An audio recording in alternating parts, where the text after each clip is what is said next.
Winnie-the-Pooh by A. Milne. Read tonight by Abba.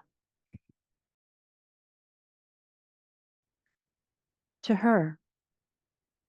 Hand in hand we come, Christopher Robin and I, to lay this book in your lap. Say you're surprised. Say you like it. Say it's just what you wanted. Because it's yours. Because we love you. Introduction. If you happen to have read another book about Christopher Robin, you may remember that he once had a swan, or the swan had Christopher Robin, I don't know which, and that he used to call the swan Pooh. That was a long time ago, and when we said goodbye, we took the name with us, as we didn't think the swan would want it anymore. Well, when Edward Bear said that he would like an exciting name all to himself, Christopher Robin said at once, without stopping to think, that he was Winnie-the-Pooh. And he was. So, as I have explained the Pooh part, I will now explain the rest of it. You can't be in London for long without going to the zoo. There are some people who begin the zoo at the beginning, called Way In, and walk as quickly as they can past every cage until they get to the one called Way Out. But the nicest people go straight to the animal they love the most and stay there. So, when Christopher Robin goes to the zoo, he goes to where the polar bears are, and he whispers something to the third keeper from the left. And doors are unlocked, and we wander through dark passages and up steep stairs until at last we come to the special cage, and the cage is opened, and out trots something brown and furry. And with a happy cry of, "Oh, bear!" Christopher Robin rushes into its arms. Now, this bear's name is Winnie, which shows what a good name for bears it is.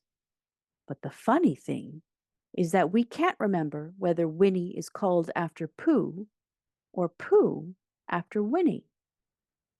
We did know once, but we have forgotten. I had written as far as this when Piglet looked up and said in his squeaky voice, "What about me?" "My dear Piglet," I said, "the whole book is about you." "So it is about Pooh," he squeaked. You see what it is. He's jealous because he thinks Pooh is having a grand introduction all to himself. Pooh is the favorite, of course, there's no denying it. But Piglet comes in for a good many things which Pooh misses. Because you can't take Pooh to school without everybody knowing it. But Piglet is so small that he slips into a pocket, where it is very comforting to feel him when you are not quite sure whether twice 7 is 12 or 22. Sometimes he slips out and has a good look in the ink pot, and in this way he has got more education than Pooh. But Pooh doesn't mind. Some have brains and some haven't, he says. And there it is. And now all the others are saying, "What about us?" So perhaps the best thing to do is to stop writing introductions and get on with the book. Chapter 1, in which we are introduced to Winnie-the-Pooh and some bees, and the stories begin.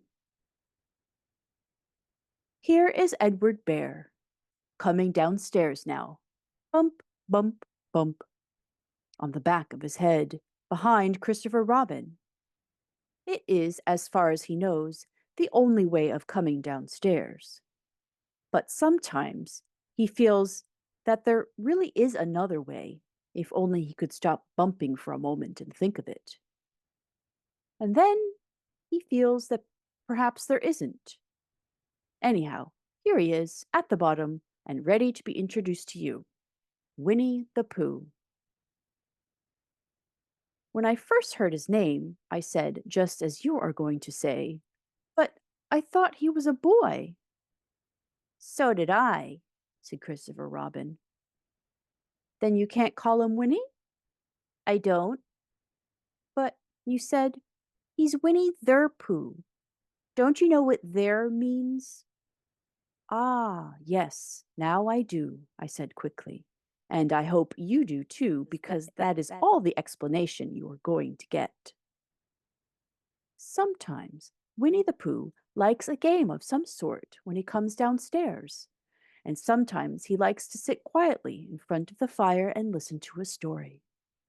This evening, "What about a story?" said Christopher Robin. "What about a story?" I said. "Could you very sweetly tell Winnie-the-Pooh one?" "I suppose I could," I said. "What sort of stories does he like?" "About himself, because he's that sort of bear." "Oh, I see." "So could you very sweetly—" "I'll try," I said. So I tried.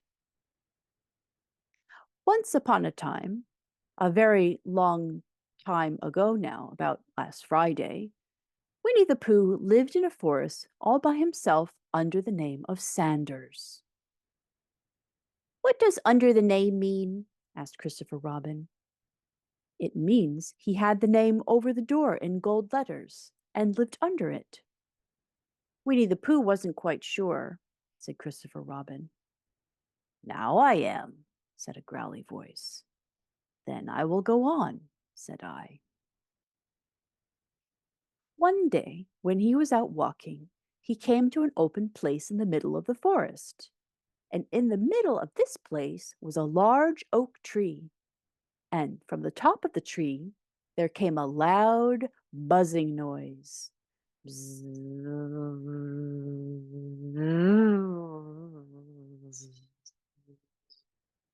Winnie-the-Pooh sat down at the foot of the tree, put his head between his paws, and began to think. "First of all," he said to himself, "that buzzing noise means something. You don't get a buzzing noise like that, just buzzing and buzzing, without its meaning something. If there's a buzzing noise, somebody's making a buzzing noise.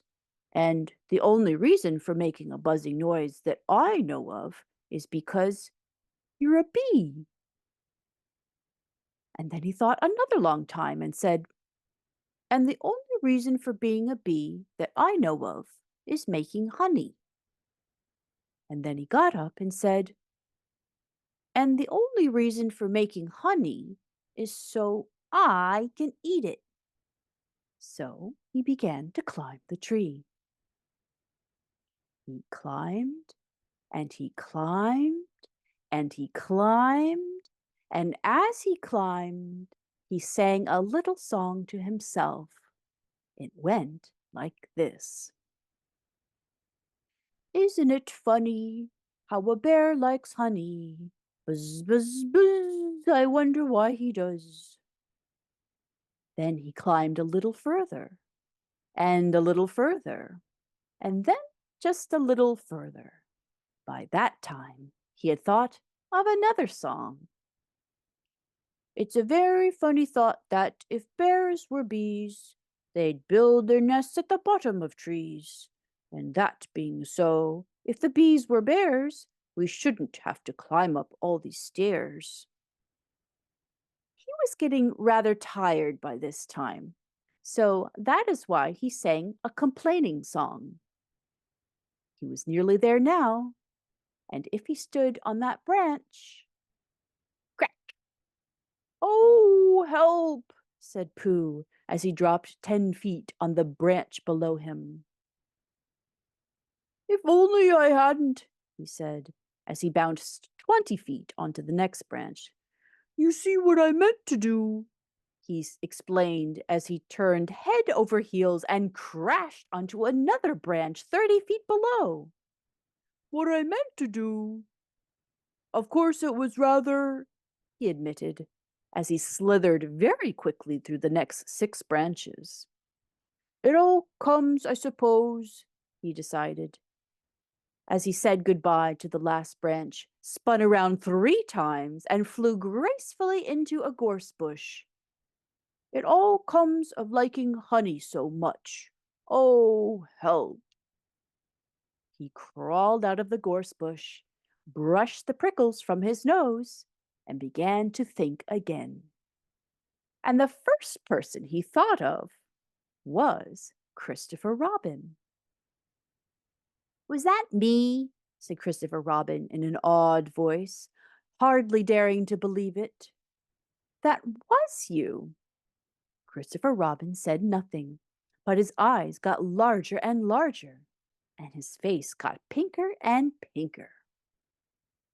So, Winnie-the-Pooh went round to his friend Christopher Robin, who lived behind a green door in another part of the forest.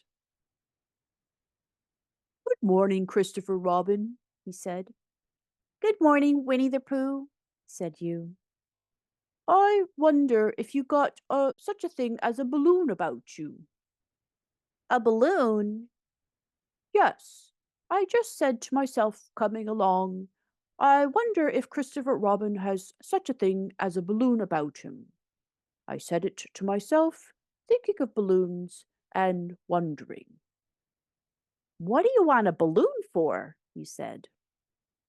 Winnie-the-Pooh looked round to see that nobody was listening, put his paw to his mouth, and said in a deep whisper, Honey. But you don't get honey with balloons. I do, said Pooh. Well, it just happened that you had been to a party the day before at the house of your friend Piglet, and you had balloons at the party. You had had a big green balloon, and one of Rabbit's relations had had a big blue one, and had left it behind, being really too young to go to a party at all. So you had brought the green one and the blue one home with you. Which one would you like? You asked Pooh.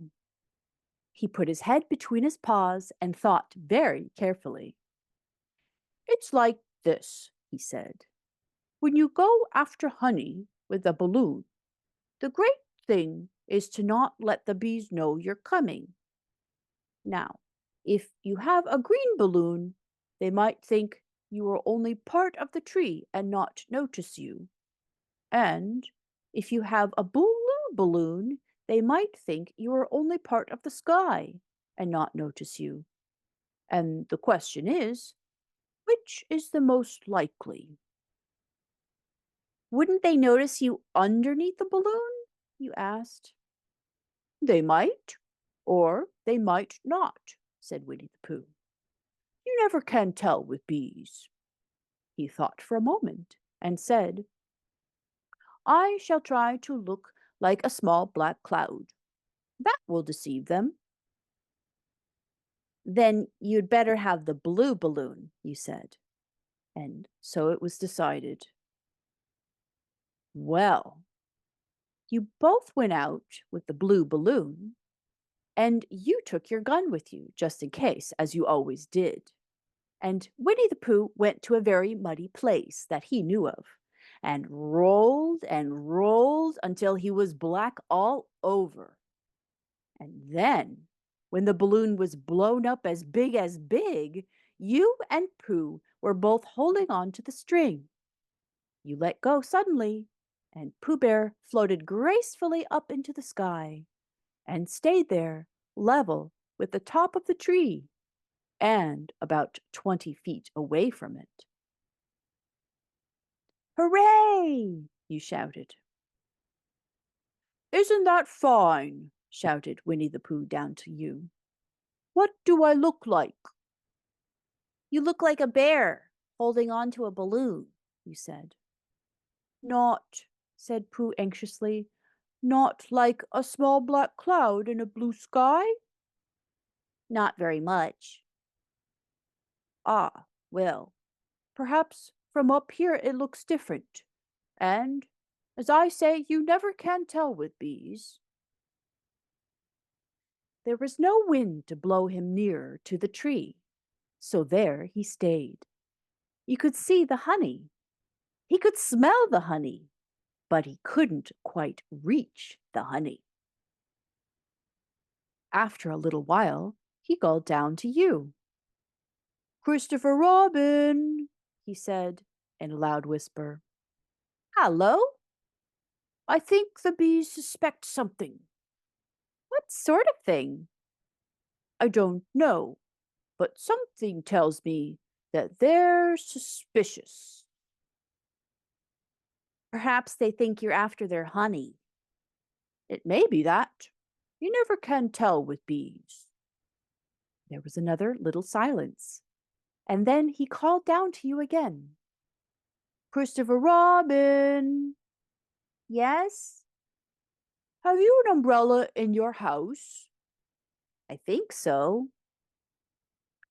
I wish you would bring it out here and walk up and down with it and look at me every now and again and say, "Tut, tut, it looks like rain."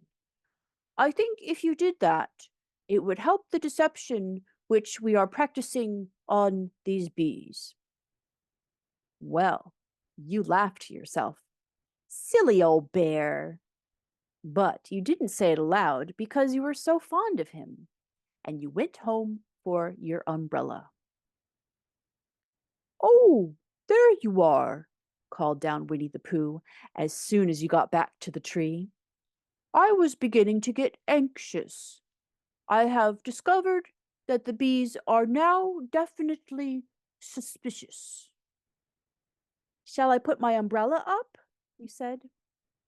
Yes, but wait a moment. We must be practical. The important bee to deceive is the queen bee. Can you see which is the queen bee from down there? No. A pity. Well, now, if you walk up and down with your umbrella, saying, "Tut, tut, it looks like rain," I shall do what I can by singing a little cloud song, such as a cloud might sing. Go! So, while you walked up and down and wondered if it would rain, Winnie-the-Pooh sang this song. How sweet to be a cloud floating in the blue. Every little cloud always sings aloud. How sweet to be a cloud floating in the blue. It makes him very proud to be a little cloud. The bees were still buzzing as suspiciously as ever. Some of them, indeed, left their nests and flew all around the cloud as it began the second verse of this song. And one bee sat down on the nose of the cloud for a moment and then got up again. Christopher, oh, Robin, called out the cloud. Yes? I have just been thinking, and I have come to a very important decision. These are the wrong sort of bees. Are they? Quite the wrong sort. So I should think they would make the wrong sort of honey. Shouldn't you? Would they? Yes. So I think I shall come down. How? Asked you. Winnie-the-Pooh hadn't thought about this. If he let go of the string, he would fall bump, and he didn't like the idea of that. So he thought for a long time, and then he said, Christopher Robin, you must shoot the balloon with your gun. Have you got your gun? Of course I have, you said. But if I do that, it will spoil the balloon, you said. But if you don't, said Pooh, I shall have to let go, and that would spoil me. When he put it like this, you saw how it was, and you aimed very carefully at the balloon and fired. Oh, said Pooh. Did I miss? You asked. You didn't exactly miss, said Pooh, but you missed the balloon. I'm so sorry, you said. You fired again, and this time you hit the balloon, and the air came slowly out, and Winnie-the-Pooh floated down to the ground. But his arms were so stiff from holding onto the string of the balloon all that time that they stayed up straight in the air for more than a week. And whenever a fly came and settled on his nose, he had to blow it off. And I think, but I am not sure, that that is why he is always called Pooh. Is that the end of the story? Asked Christopher Robin. That's the end of that one. There are others. About Pooh and me, and Piglet and Rabbit and all of you. Don't you remember? I do remember, and then when I try to remember, I forget. That day, when Pooh and Piglet tried to catch the heffalump, they didn't catch it, did they? No. Pooh couldn't because he hasn't any brain. Did I catch it? Well, that comes into the story. Christopher Robin nodded. I do remember, he said, only Pooh doesn't very well, so that's why he likes having it told to him again, because then it's a real story and not just a remembering. That's just how I feel, I said. Christopher Robin gave a deep sigh, picked his bear up by the leg, and walked off to the door, trailing Pooh behind him. At the door, he turned and said, Coming to see me have my bath? I might, I said. I didn't hurt him when I shot him, did I? Not a bit. He nodded and went out, and in a moment I heard Winnie-the-Pooh bump, bump, bump, going up the stairs behind him. Chapter 2, in which Pooh goes visiting and gets into a tight place.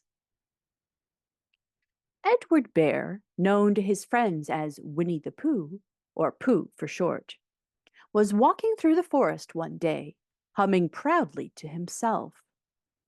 He had made up a little hum that morning, as he was doing his stoutness exercises in front of the glass. Tra-la-la, tra-la-la, as he stretched up as high as he could go, and then tra-la-la, tra-la, oh, help, la, as he tried to reach his toes. After breakfast, he had said it over and over to himself until he had learnt it off by heart, and now he was humming it right through properly. It went like this. Tra-la-la, tra-la-la, tra-la-la, tra-la-la, rum-tum-tiddle-dum-dum, tiddle-little, tiddle-little, tiddle-little, tiddle-little, rum-tum-tiddle-dum-dum. Well, he was humming this hum to himself and walking along gaily, wondering what everybody else was doing and what it felt like being somebody else, when suddenly he came to a sandy bank, and in the bank was a large hole. "Aha!" said Pooh, rum-tum-tiddle-um-tum. "If I know anything about anything, that hole means rabbit," he said. "And rabbit means company," he said. "And company means food and listening to me humming and such like. Rum-tum-tum-tiddle-tum." So he bent down and put his head into the hole and called out, "Is anybody at home?" There was a sudden scuffling noise from inside the hole, and then silence. "What I said was, is anybody at home?" called out Pooh very loudly. "No," said a voice, and then added, "You needn't shout so loud. I heard you quite well the first time. Bother, said Pooh. Isn't there anybody here at all? Nobody. Winnie-the-Pooh took his head out of the hole and thought for a little. And he thought to himself, there must be somebody there, because somebody must have said nobody. So he put his head back into the hole and said, Hello, Rabbit. Isn't that you? No, Said Rabbit, in a different sort of voice this time. But isn't that Rabbit's voice? I don't think so, Said Rabbit. It isn't meant to be. Oh, said Pooh. He took his head out of the hole and had another think, and then he put it back and said, Well, could you very kindly tell me where Rabbit is? He has gone to see his friend Pooh Bear, who is a great friend of his. But this is me, said Bear, very much surprised. What sort of me?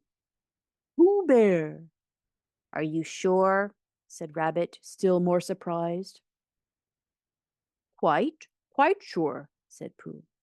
Oh, well, then come in. So Pooh pushed and pushed and pushed his way through the hole, and at last he got in. You are quite right, said Rabbit, looking at him all over. It is you. Glad to see you. Who did you think it was? Well, I wasn't sure. You know how it is in the forest. One can't have anybody coming into one's house. One has to be careful. What about a mouthful of something? Pooh always liked a little something at 11 o'clock in the morning, and he was very glad to see Rabbit getting out the plates and mugs. And when Rabbit said, Honey or condensed milk with your bread, he was so excited that he said, Both. And then, so as not to seem greedy, he added, But don't bother about the bread, please. And for a long time after that, he said nothing, until, at last, humming to himself in a rather sticky voice, he got up, shook Rabbit lovingly by the paw, and said that he must be going on. Must you? Said Rabbit politely. Well, said Pooh, I could stay a little longer if you, and he tried very hard to look in the direction of the larder. As a matter of fact, said Rabbit, I was going out myself directly. Oh, well then, I'll be going on. Goodbye. Well, goodbye, if you're sure you won't have any more. Is there any more? Asked Pooh quickly. Rabbit took the covers off the dishes and said, No, there wasn't. I thought not, said Pooh, nodding to himself. Well, goodbye. I must be going on.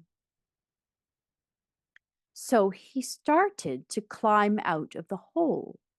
He pulled with his front paws and pushed with his back paws, and in a little while his nose was out in the open again, and then his ears, and then his front paws, and then his shoulders, and then— Oh, help, said Pooh. I'd better go back. Oh, bother, said Pooh. I shall have to go on. I can't do either, said Pooh. Oh, help and bother. Now, by this time, Rabbit wanted to go for a walk too, and finding the front door full, he went out by the back door, and came round to Pooh, and looked at him. Hello, are you stuck? He asked. No, said Pooh carelessly, just resting and thinking and humming to myself. Here, give us a paw. Pooh Bear stretched out a paw, and Rabbit pulled and pulled and pulled.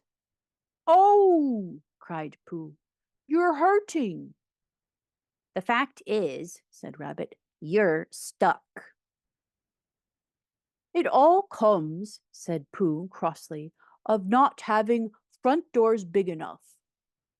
It all comes, said Rabbit sternly, of eating too much. I thought at the time, said Rabbit, only I didn't like to say anything, said Rabbit. That one of us was eating too much, said Rabbit. And I knew it wasn't me, he said. Well, I shall go and fetch Christopher Robin.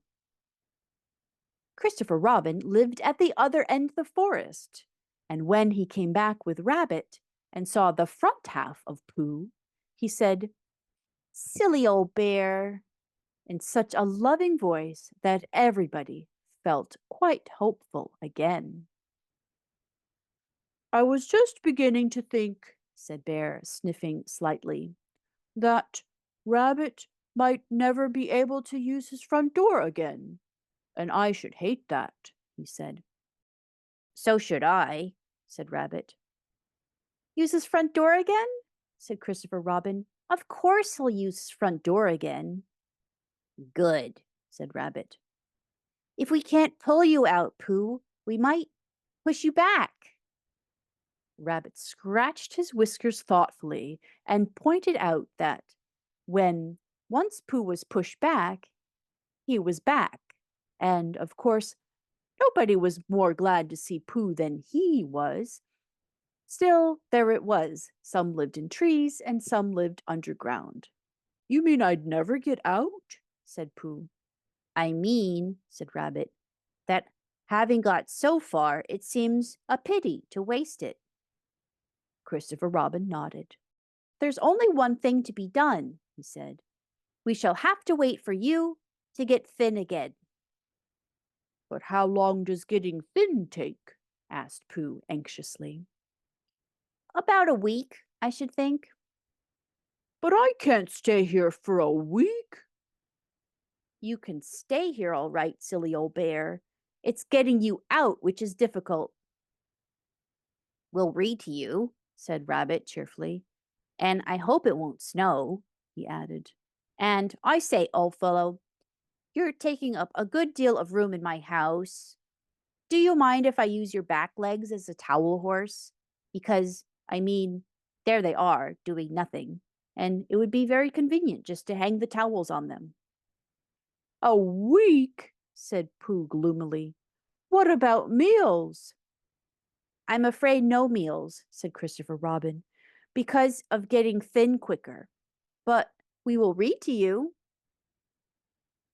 Bear began to sigh, and then he found he couldn't because he was so tightly stuck. And a tear rolled down his eye as he said, Then would you read a sustaining book, such as would help and comfort a wedged bear in great tightness? So, for a week, Christopher Robin read that sort of book at the north end of Pooh, and Rabbit hung his washing on the south end. And in between, Bear felt himself getting slenderer and slenderer. And at the end of the week, Christopher Robin said, Now! So he took hold of Pooh's front paws, and Rabbit took hold of Christopher Robin, and all Rabbit's friends and relations took hold of Rabbit, and they pulled together. And for a long time, Pooh only said, Oh! And Oh!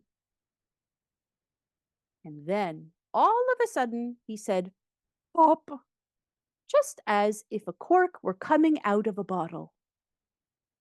And Christopher Robin, and Rabbit, and all Rabbit's friends and relations went head over heels backwards, and on the top of them came Winnie-the-Pooh, free. So with a nod of thanks to his friends, he went on with his walk through the forest, humming proudly to himself. But Christopher Robin looked after him lovingly and said to himself, Silly old bear. Chapter 3. in which Pooh and Piglet go hunting and nearly catch a woozle. The piglet lived in a very grand house in the middle of a beech tree, and the beech tree was in the middle of the forest, and the piglet lived in the middle of the house. Next to his house was a piece of broken board, which had Trespassers W on it.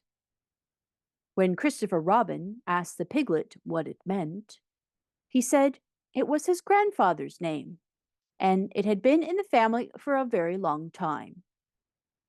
Christopher Robin said you couldn't be called Trespassers W, and Piglet said, yes, you could, because his grandfather was, and it was short for Trespassers Will, which was short for Trespassers William.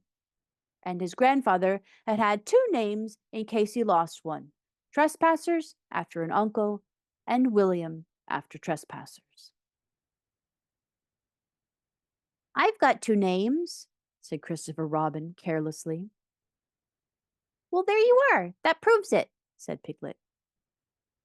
One fine winter's day, when Piglet was brushing away the snow in front of his house, he happened to look up, and there was Winnie-the-Pooh.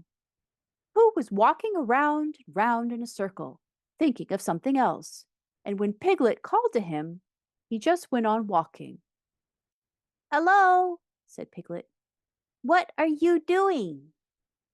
Hunting, said Pooh. Hunting what? Tracking something, said Winnie-the-Pooh, very mysteriously. Tracking what? Said Piglet, coming closer. That's just what I ask myself. I ask myself, what? Do you think you'll answer? I shall have to wait until I catch up with it, said Winnie-the-Pooh. Now, look there. He pointed to the ground in front of him.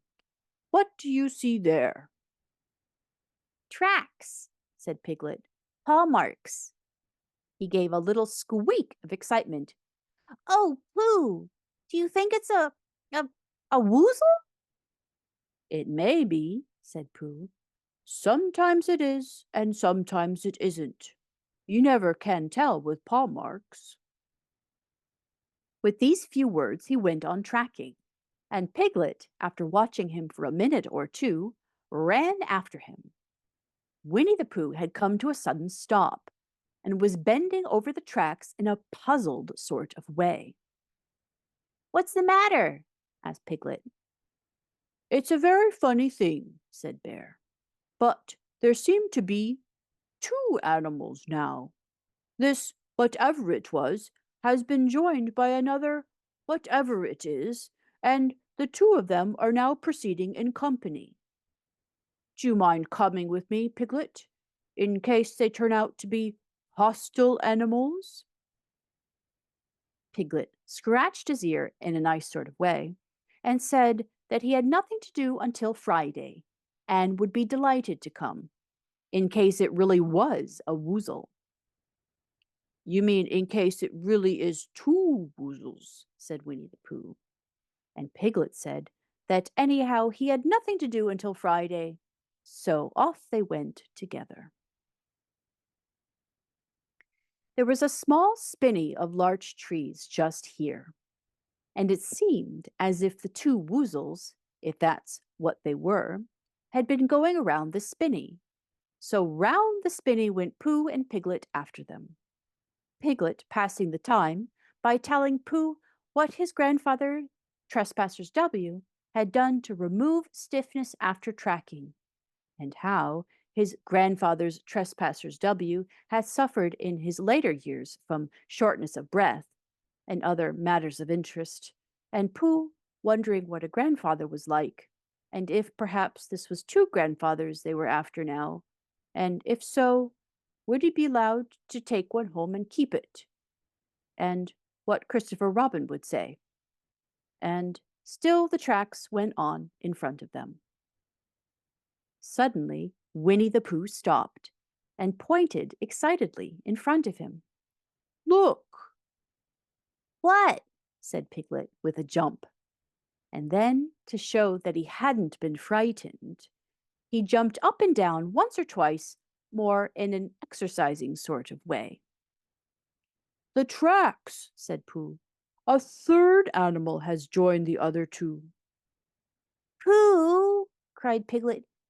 Do you think it is another woozle? "No," said Pooh, "because it makes two different marks. It is either two woozles, and one as it might be whizzle, or two as it might be whizzles, and one, if so it is woozle. Let us continue to follow them." So they went on, feeling just a little anxious now, in case the three animals in front of them were of hostile intent. And Piglet wished very much that his grandfather T.W. were there instead of elsewhere, and Pooh thought how nice it would be if they had met Christopher Robin suddenly, but quite accidentally, and only because he liked Christopher Robin so much. Then, all of a sudden, Winnie-the-Pooh stopped again and licked the tip of his nose in a cooling manner, for he was feeling more hot and anxious than ever in his life before. There were 4 animals in front of them. "Do you see, Piglet? Look at their tracks. 3, as it were, woozles, and 1, as it was, whizzle.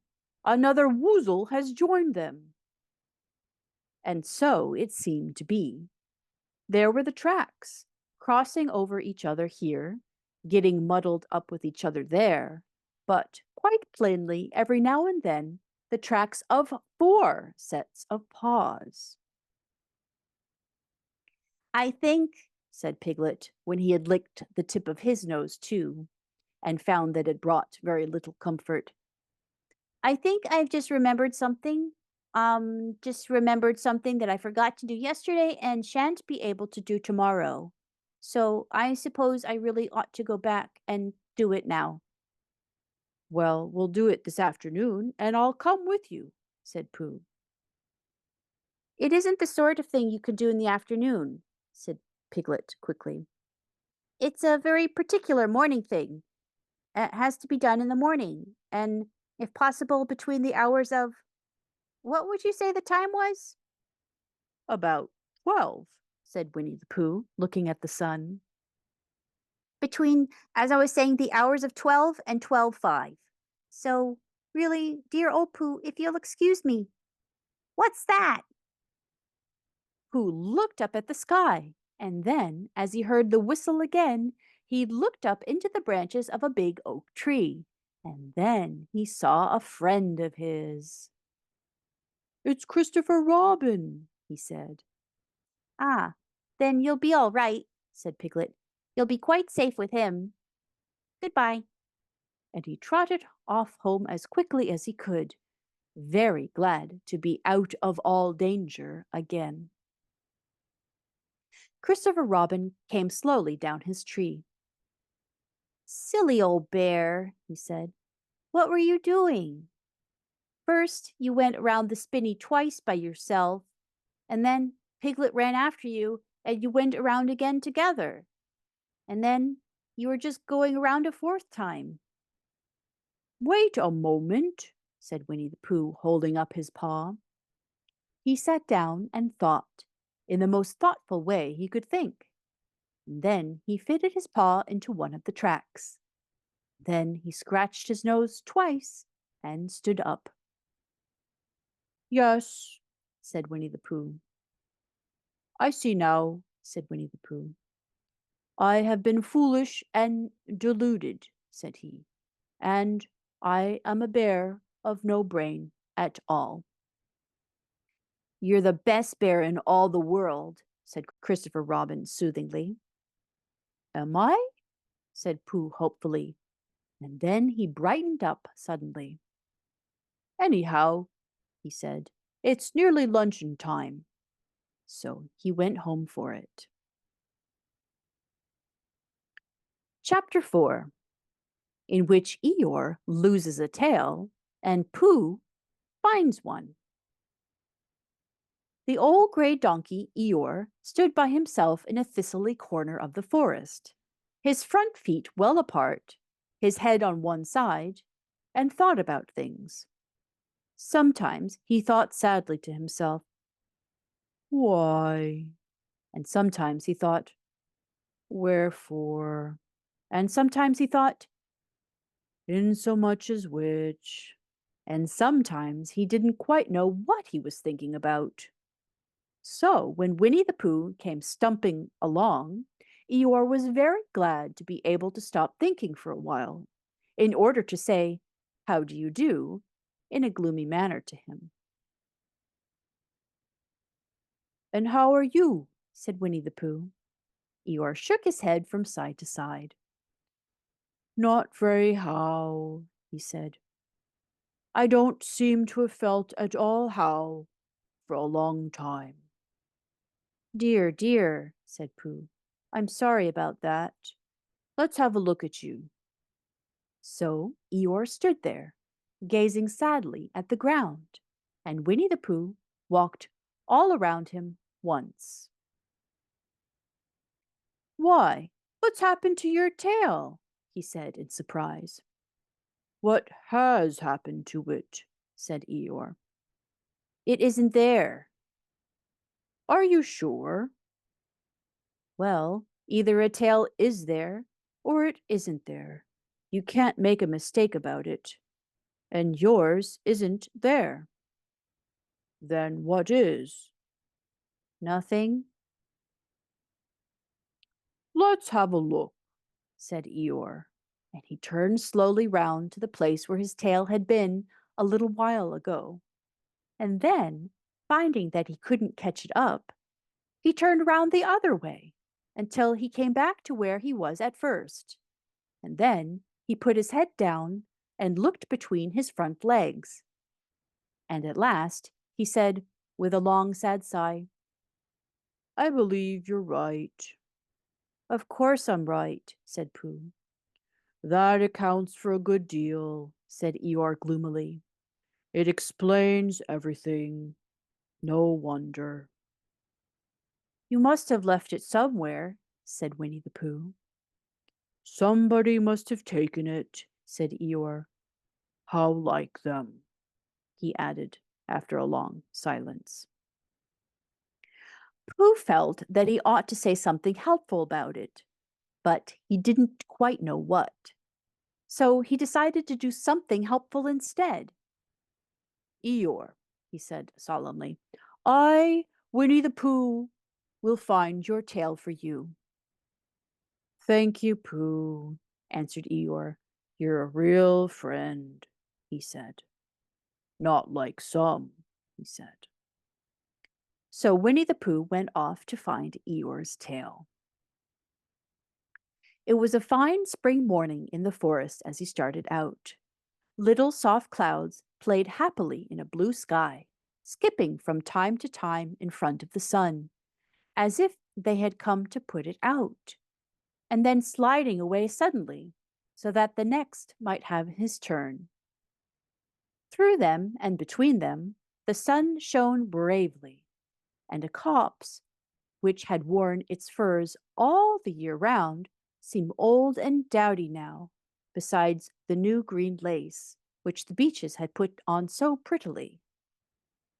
Through copse and spinney marched Bear, down open slopes of gorse and heather, over rocky beds of streams, up steep banks of sandstone, and into the heather again, and so at last, tired and hungry, to the 100-acre wood. For it was in the 100-acre wood that Owl lived. "And if anyone knows anything about anything," said Bear to himself, "it's Owl who knows something about something," he said. "Or my name's not Winnie the Pooh," he said. "Which it is," he said. "So there you are." Owl lived at the Chestnuts, an old world residence of great charm, which was grander than anybody else's, or seemed so to the Bear, because it had both a knocker and a bell pull. Underneath the knocker there was a notice which said, "Please ring if an answer is required." Underneath the bell pull, there was a notice which said, "Please knock if an answer is not required." These notices had been written by Christopher Robin, who was the only one in the forest who could spell.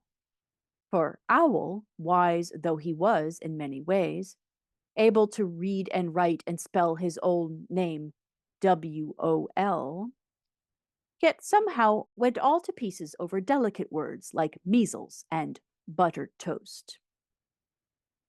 Winnie the Pooh read the two notices very carefully, first from left to right, and afterwards, in case he had missed some of it, from right to left. Then, to make quite sure, he knocked and pulled the knocker, and he pulled and knocked the bell rope, and he called out in a very loud voice, "Owl, I require an answer. It's Bear speaking." And the door opened, and Owl looked out. "Hello, Pooh," he said. "How's things?" "Terrible and sad," said Pooh, "because Eeyore, who's a friend of mine, has lost his tail, and he's moping about it. So could you very kindly tell me how to find it for him?"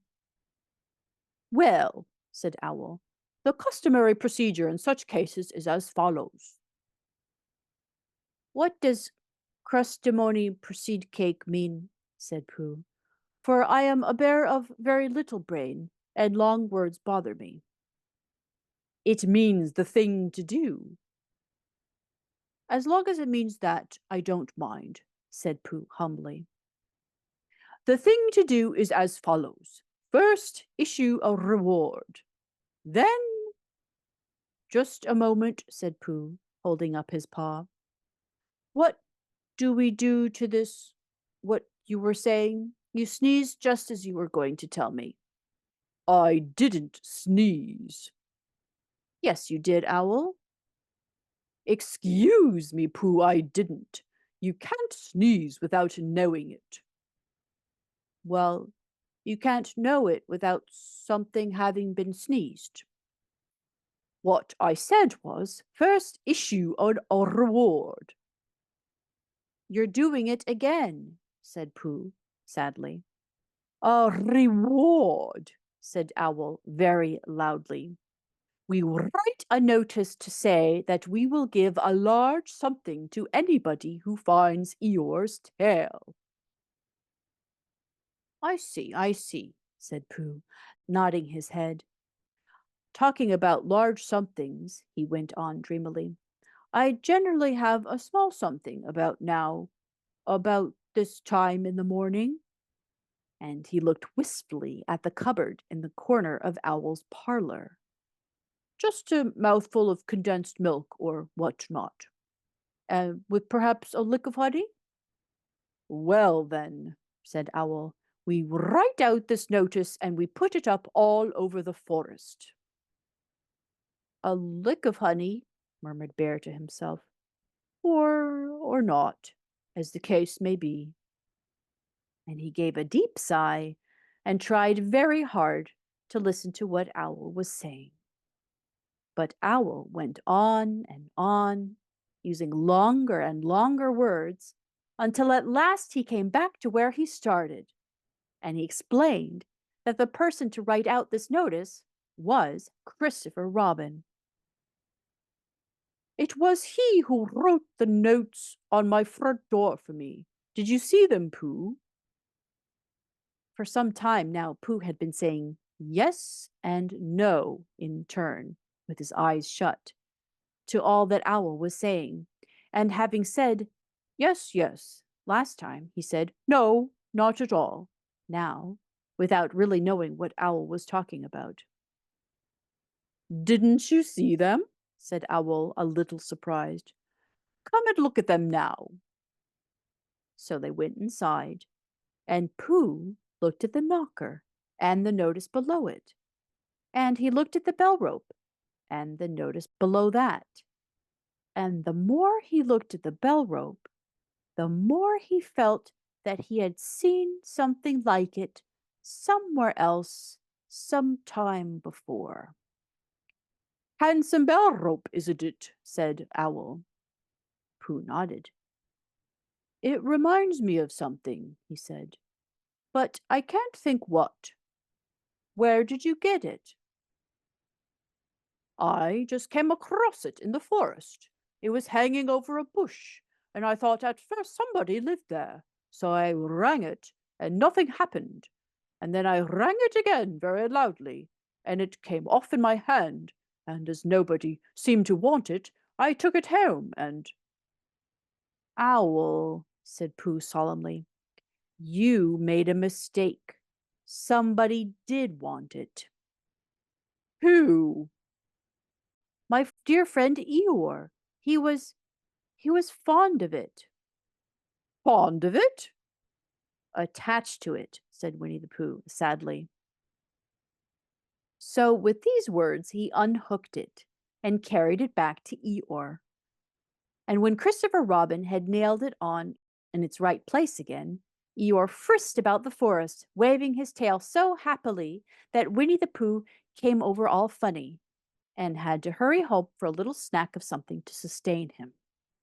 And, wiping his mouth half an hour afterwards, he sang to himself proudly, Who found the tail? I, said Pooh, at 1:45, only it was 11:15 really. I found the tail. Chapter 5, in which Piglet meets a heffalump. One day, when Christopher Robin and Winnie-the-Pooh and Piglet were all talking together, Christopher Robin finished the mouthful he was eating and said carelessly, I saw a heffalump today, Piglet. And what was it doing? Asked Piglet. Just lumping along, said Christopher Robin. I don't think it saw me. I saw one once, said Piglet. At least I think I did, he said. Only perhaps it wasn't. So did I, said Pooh, wondering what a heffalump was like. You don't often see them, said Christopher Robin carelessly. Not now, said Piglet. Not at this time of year, said Pooh. Then they all talked about something else, until it was time for Pooh and Piglet to go home together. At first, as they stumped along the path which edged the 100-acre wood, they didn't say much to each other. But when they came to the stream and helped each other across the stepping stones, and were able to walk side by side again over the heather, they began to talk in a friendly way about this and that. And Piglet said, If you see what I mean, Pooh. And Pooh said, It's just what I think myself, Piglet. And Piglet said, But on the other hand, Pooh, we must remember. And Pooh said, Quite true, Piglet, although I had forgotten it for the moment. And then, just as they came to the 6 pine trees, Pooh looked round to see that nobody else was listening, and said in a very solemn voice, Piglet, I have decided something. What have you decided, Pooh? I have decided to catch a heffalump. Pooh nodded his head several times as he said this, and waited for Piglet to say, How? Or, Pooh, you couldn't, or something helpful of that sort. But Piglet said nothing. The fact was, Piglet was wishing that he had thought about it first. I shall do it, said Pooh, after waiting a little longer, by means of a trap, and it must be a cunning trap. So you will have to help me, Piglet. Pooh, said Piglet, feeling quite happy again now, I will. And then he said, How shall we do it? And Pooh said, That's just it. How? And then they sat down together to think it out. Pooh's first idea was that they should dig a very deep pit, and then the heffalump would come along and fall into the pit. And Why? Said Piglet. Why what? Said Pooh. Why would he fall in?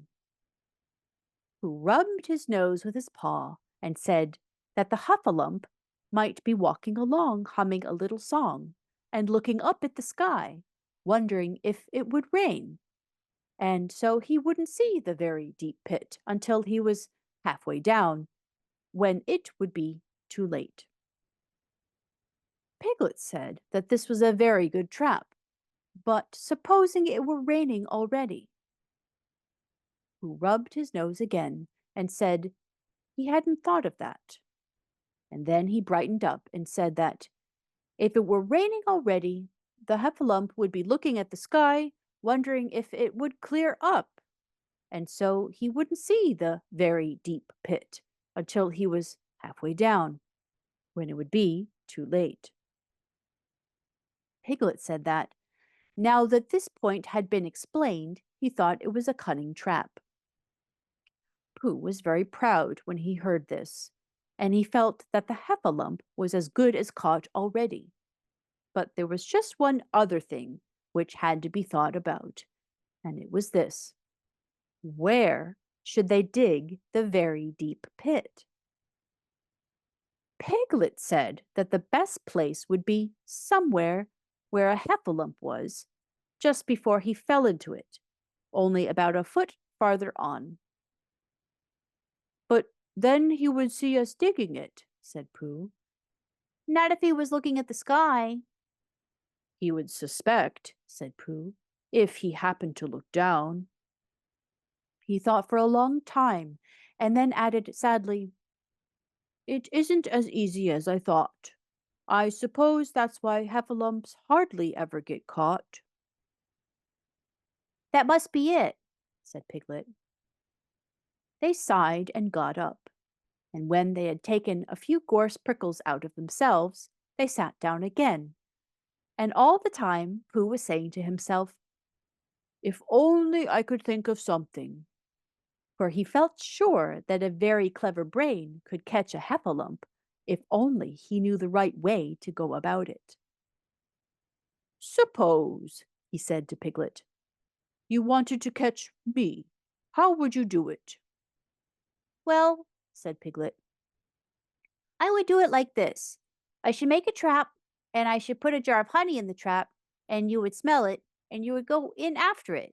And I would go in after it, said Pooh excitedly, only very carefully, as to not hurt myself.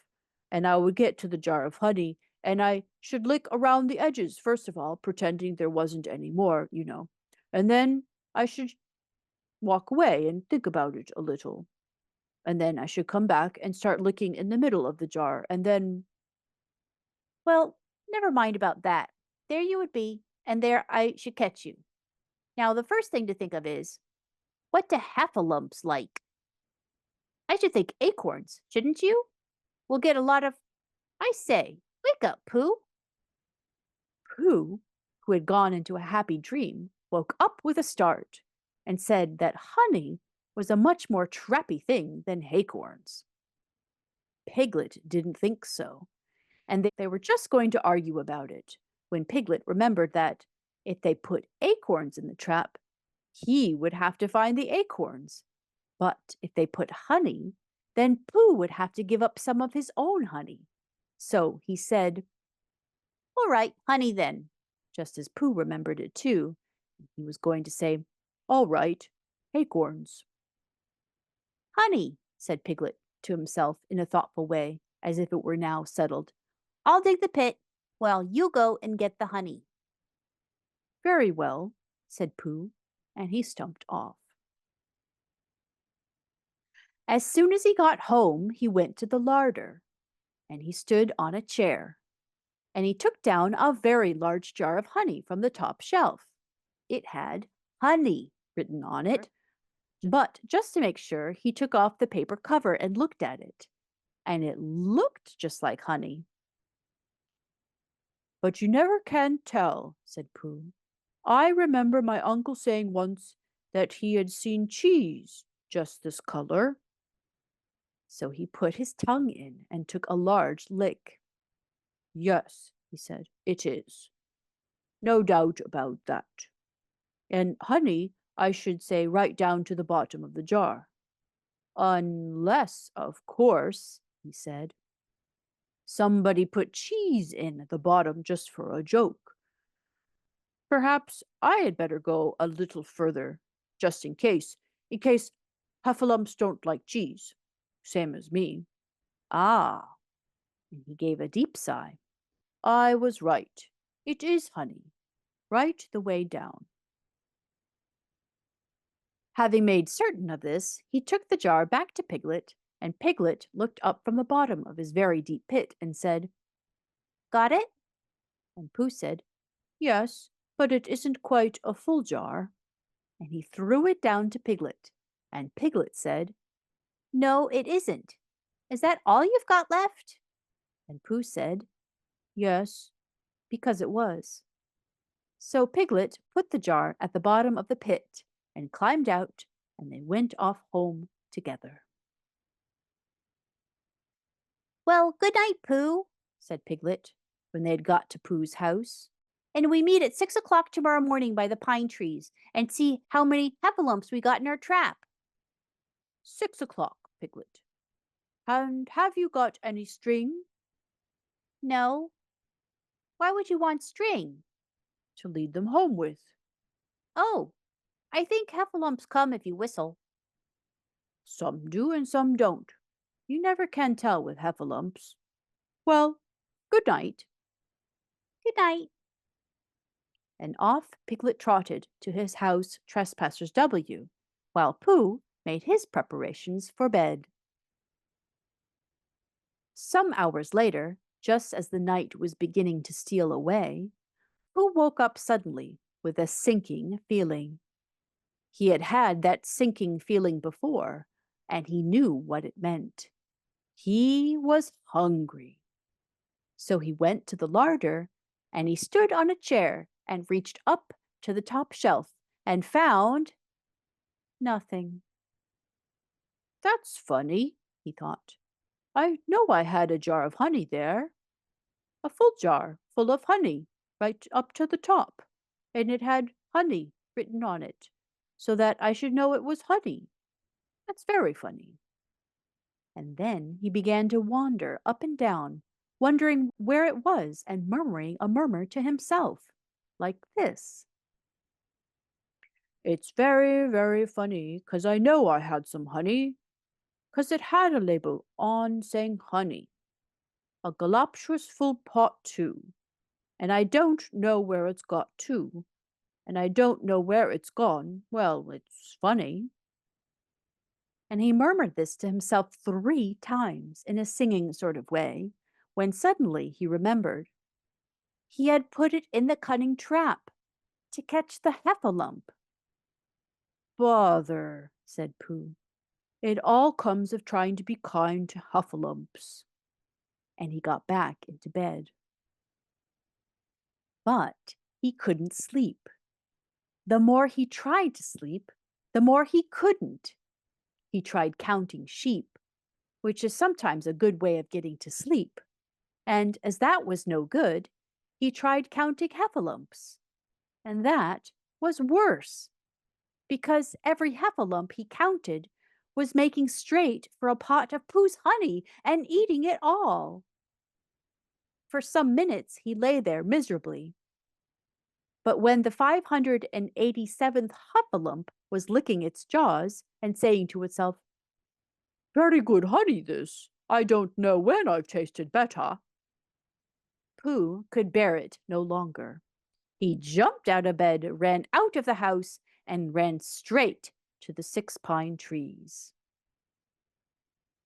The sun was still in bed, but there was a lightness in the sky over the 100-acre wood, which seemed to show that it was waking up and would soon be kicking off the clothes. In the half-light, the pine trees looked cold and lonely, and the very deep pit seemed deeper than it was, and Pooh's jar of honey at the bottom was something mysterious, a shape and no more. But as he got nearer to it, his nose told him that it was indeed honey, and his tongue came out and began to polish up his mouth, ready for it. Oh, bother, said Pooh, as he got his nose inside the jar. "A Huffalump has been eating it." Then he thought a little and said, "Oh no, I did. I forgot." Indeed, he had eaten most of it, but there was a little left at the very bottom of the jar, and he pushed his head right in and began to lick. By and by, Piglet woke up. As soon as he woke, he said to himself, "Oh!" And then he said bravely, "Yes." And then still more bravely, "Quite so." But he didn't feel very brave, for the word which was really jiggetting about in his brain was heffalumps. What was a heffalump like? Was it fierce? Did it come when you whistled? And how did it come? Was it fond of pigs at all? If it was fond of pigs, did it make any difference what sort of pig? Supposing it was fierce with pigs, would it make any difference if the pig had a grandfather called Trespassers William? He didn't know the answer to any of these questions, and he was going to see his first heffalump in about an hour from now. Of course, Pooh would be with him, and it was much more friendly with two. But suppose heffalumps were very fierce with pigs and bears.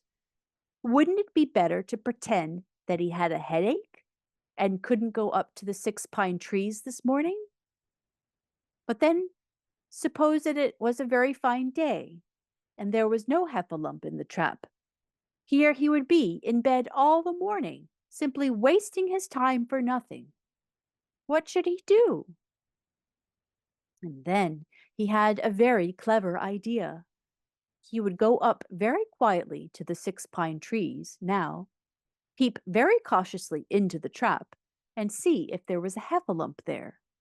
And if there was, he would go back to bed, and if there wasn't, he wouldn't. So off he went. At first he thought there wouldn't be a heffalump in the trap, and then he thought there would. And as he got nearer, he was sure that there would, because he could hear it heffalumping about it like anything. "Oh dear, oh dear, oh dear," said Piglet to himself, and he wanted to run away. But somehow, having got so near, he felt that he might just see what a heffalump was like. So he crept to the side of the trap and looked in. And all the time, Winnie-the-Pooh had been trying to get the honey jar off of his head.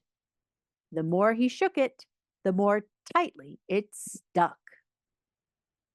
"Bother," he said inside the jar, and "Oh, help," and mostly "Oh." And he tried bumping it against things, but as he couldn't see what he was bumping it against, it didn't help him. And he tried to climb out of the trap, but as he could see nothing but jar, and not much of that, he couldn't find his way. So at last he lifted up his head, jar and all, and made a loud roaring noise of sadness and despair. And it was all at that moment that Piglet looked down. "Help, help!" cried Piglet. "A heffalump! A horrible heffalump!" And he scampered off as hard as he could, still crying out, "Help, help! A horrible huffalump! Huff, huff! A hellable harpalump! Ho, ho, a huffable hellerump!" And he didn't stop crying and scampering until he got to Christopher Robin's house. "What's ever the matter, Piglet?" said Christopher Robin, who was just getting up. "Hef," said Piglet, breathing so hard he could hardly speak. "A hef, a hef, a heffalump." "Where?" "Up there," said Piglet, waving his paw. "What did it look like?" Like, it had the biggest head you ever saw, Christopher Robin. A great, enormous thing, like nothing. A huge, big, well, like I don't know, like a enormous big nothing, like a jar." "Well," said Christopher Robin, putting on his shoes. I shall go and look at it. Come on. Piglet wasn't afraid if he had Christopher Robin with him, so off they went. I can hear it, can't you? Said Piglet anxiously as they got near. I can hear something, said Christopher Robin. It was Pooh, bumping his head against a tree root he had found. There, said Piglet. Isn't it awful? And he held on tight to Christopher Robin's hand. Suddenly, Christopher Robin began to laugh, and he laughed, and he laughed, and he laughed. And while he was still laughing, crash went the heffalump's head against the tree root. Smash went the jar, and out came Pooh's head again. Then Piglet saw what a foolish piglet he had been, and he was so ashamed of himself that he ran straight off home and went to bed with a headache.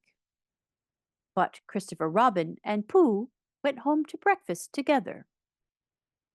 Oh, Bear, said Christopher Robin, how I do love you.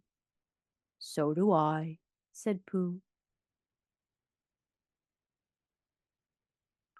Chapter 6, in which Eeyore has a birthday and gets 2 presents. Eeyore, the old gray donkey, stood by the side of the stream and looked at himself in the water. Pathetic, he said. That's what it is, pathetic. He turned and walked slowly down the stream for 20 yards, splashed across it, and walked slowly back on the other side. Then he looked at himself in the water again. As I thought, he said, no better from this side. But nobody minds, nobody cares. Pathetic, that's what it is. There came a crackling noise in the bracken behind him, and out came Pooh. Good morning, Eeyore, said Pooh. Good morning, Pooh Bear, said Eeyore gloomily. If it is a good morning, he said. Which I doubt, said he. Why, what's the matter? Nothing. We can't all, and some of us don't. That's all there is to it. Can't all what? Said Pooh, rubbing his nose. Gaiety, song and dance. Here we go round the mulberry bush. Oh, said Pooh. He thought for a long time and then asked, What mulberry bush is that?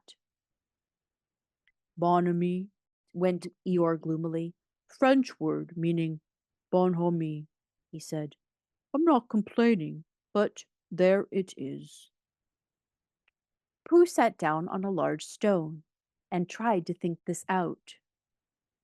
It sounded to him like a riddle, and he was never much good at riddles, being a bear of very little brain. So he sang Coddleston Pie instead. Coddleston, Coddleston, Coddleston Pie, a fly can't bird, but a bird can fly. Ask me a riddle, and I reply, Coddleston, Coddleston, Coddleston Pie. That was the first verse. When he had finished it, Eeyore didn't actually say that he didn't like it, so Pooh very kindly sang the second verse to him. Coddleston, Coddleston, Coddleston Pie, a fish can't whistle and neither can I. Ask me a riddle and I reply, Coddleston, Coddleston, Coddleston Pie. Eeyore still said nothing at all, so Pooh hummed the third verse quietly to himself. Coddleston, Coddleston, Coddleston Pie, why does a chicken, I don't know why, ask me a riddle and I reply, Coddleston, Coddleston, Coddleston Pie. That's right, said Eeyore. Sing. Tiddy too. Here we are gathering nuts in May. Enjoy yourself. I am, said Pooh. Some can, said Eeyore. Why, what's the matter? Is anything the matter? You seem so sad, Eeyore. Sad? Why should I be sad? It's my birthday, the happiest day of the year. Your birthday? Said Pooh in great surprise. Of course it is. Can't you see? Look at all the presents I have had. And he waved a foot from side to side. Look at the birthday cake, candles and pink sugar. Pooh looked, first to the right and then to the left. Presents, said Pooh. Birthday cake, Said Pooh. where? Can't you see them? No, said Pooh. Neither can I, said Eeyore. Joke, he explained. Ha ha. Pooh scratched his head, being a little puzzled by all of this. But is it really your birthday? He asked. It is. Oh, well, many happy returns of the day, Eeyore. And many happy returns to you, Pooh Bear. But it isn't my birthday. No, it's mine. But you said many happy returns. Well, why not? You don't always want to be miserable on my birthday, do you? Oh, I see, said Pooh. It's bad enough, said Eeyore, almost breaking down, being miserable myself, with with no presents and no cake and no candles, and no proper notice taken of me at all. But if everybody else is going to be miserable too. This was too much for Pooh. Stay there, he called To Eeyore, as he turned and hurried back home as quick as he could, for he felt he must get poor Eeyore a present of some sort at once, and he could always think of a proper one afterwards. Outside his house he found Piglet, jumping up and down trying to reach the knocker. Hello, Piglet, he said. Hello, Pooh, said Piglet. What are you trying to do? I was trying to reach the knocker, said Piglet. I just came around. Let me do it for you, Said Pooh kindly. So he reached up and knocked at the door. I've just seen Eeyore, he began, and poor Eeyore is in a very sad condition because it's his birthday, and nobody has taken any notice of it, and he's very gloomy. You know what Eeyore is. And there he was, and what a long time whoever lives here is answering the door. And he knocked again. But Pooh, said Piglet, it's your own house. Oh, said Pooh, so it is, he said. Well, let's go in. So in they went. The first thing Pooh did was to go to the cupboard to see if he had quite a small jar of honey left. And he had, so he took it down. I'm giving this to Eeyore, he explained, as a present. What are you going to give? Couldn't I give it too? Said Piglet, from both of us? No, said Pooh, that would not be a good plan. All right, then. I shall give him a balloon. I've got one left for my party. I'll go and get it now, shall I? That, Piglet, is a very good idea. It is just what Eeyore wants to cheer him up. Nobody can be uncheered with a balloon. So off Piglet trotted, and in the other direction went Pooh with his jar of honey. It was a warm day, and he had a long way to go. He hadn't gone more than halfway when a sort of funny feeling began to creep all over him. It began at the tip of his nose and trickled all through him and out at the soles of his feet. It was just as if somebody inside him were saying, "Now then, Pooh, time for a little something." Dear, dear, said Pooh, I didn't know it was as late as that. So he sat down and took the top off his jar of honey. Lucky I brought this with me, he thought. Many a bear, going out on a warm day like this, would never have thought of bringing a little something with him. And he began to eat. Now let me see, he thought, as he took his last lick of the inside of the jar. Where was I going? Ah, yes, Eeyore. He got up slowly. Then suddenly he remembered. He had eaten Eeyore's birthday present. Bother, said Pooh. What shall I do? I must give him something. For a little while he couldn't think of anything. Then he thought, well, it's a very nice pot, so even if there's no honey in it, and if I washed it clean and got somebody to write a happy birthday on it, Eeyore could keep things in it which might be useful. So, as he was just passing the 100-acre wood, he went inside to call on Owl, who lived there. Good morning, Owl, he said. Good morning, Pooh, said Owl. Many happy returns of Eeyore's birthday, said Pooh. Oh, is that what it is? What are you giving him, Owl? What are you giving him, Pooh? I'm giving him a useful pot to keep things in, and I wanted to ask you. Is this it? Said Owl, taking it out of Pooh's paw. Yes, and I wanted to ask you. Somebody has been keeping honey in it, said Owl. You can keep anything in it, said Pooh earnestly. It is very useful like that. And I wanted to ask you. You ought to write a happy birthday on it. That was what I wanted to ask you, said Pooh, because my spelling is wobbly. It's good spelling, but it wobbles, and the letters get in the wrong places. Would you write a happy birthday on it for me?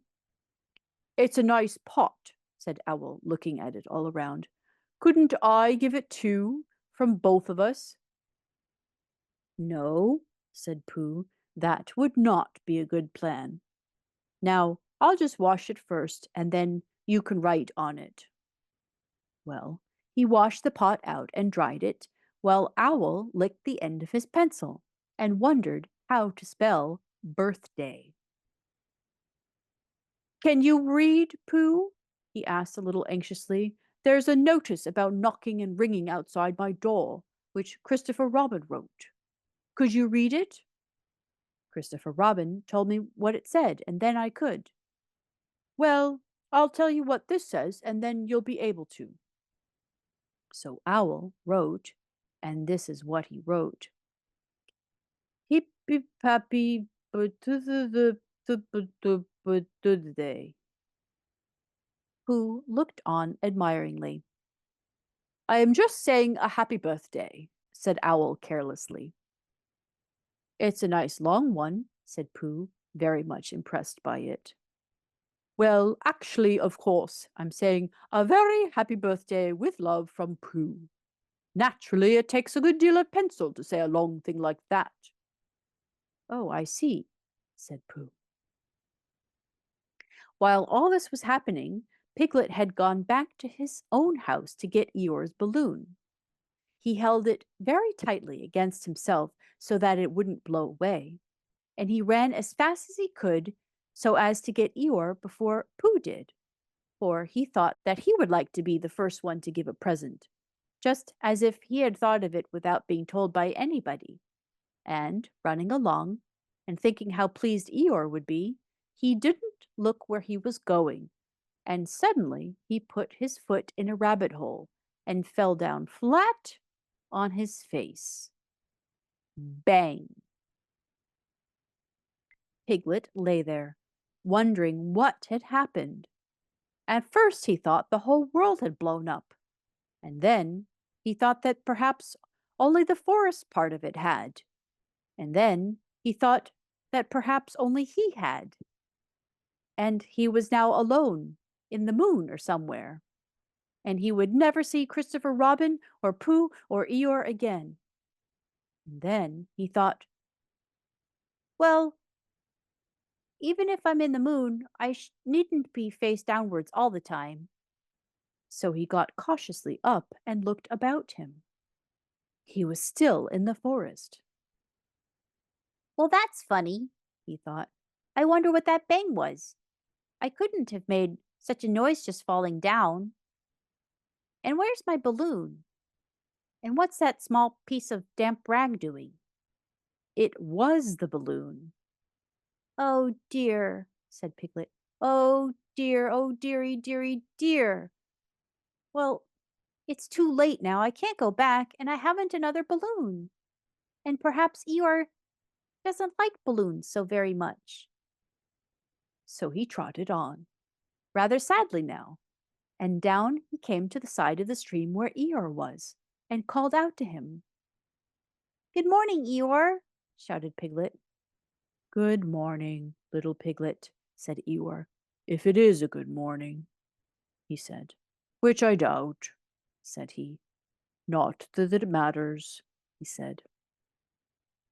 Many happy returns of the day, said Piglet, having now got closer. Eeyore stopped looking at himself in the stream and turned to stare at Piglet. Just say that again, he said. Many Wait a moment. Balancing on 3 legs, he began to bring his 4th leg very cautiously up to his ear.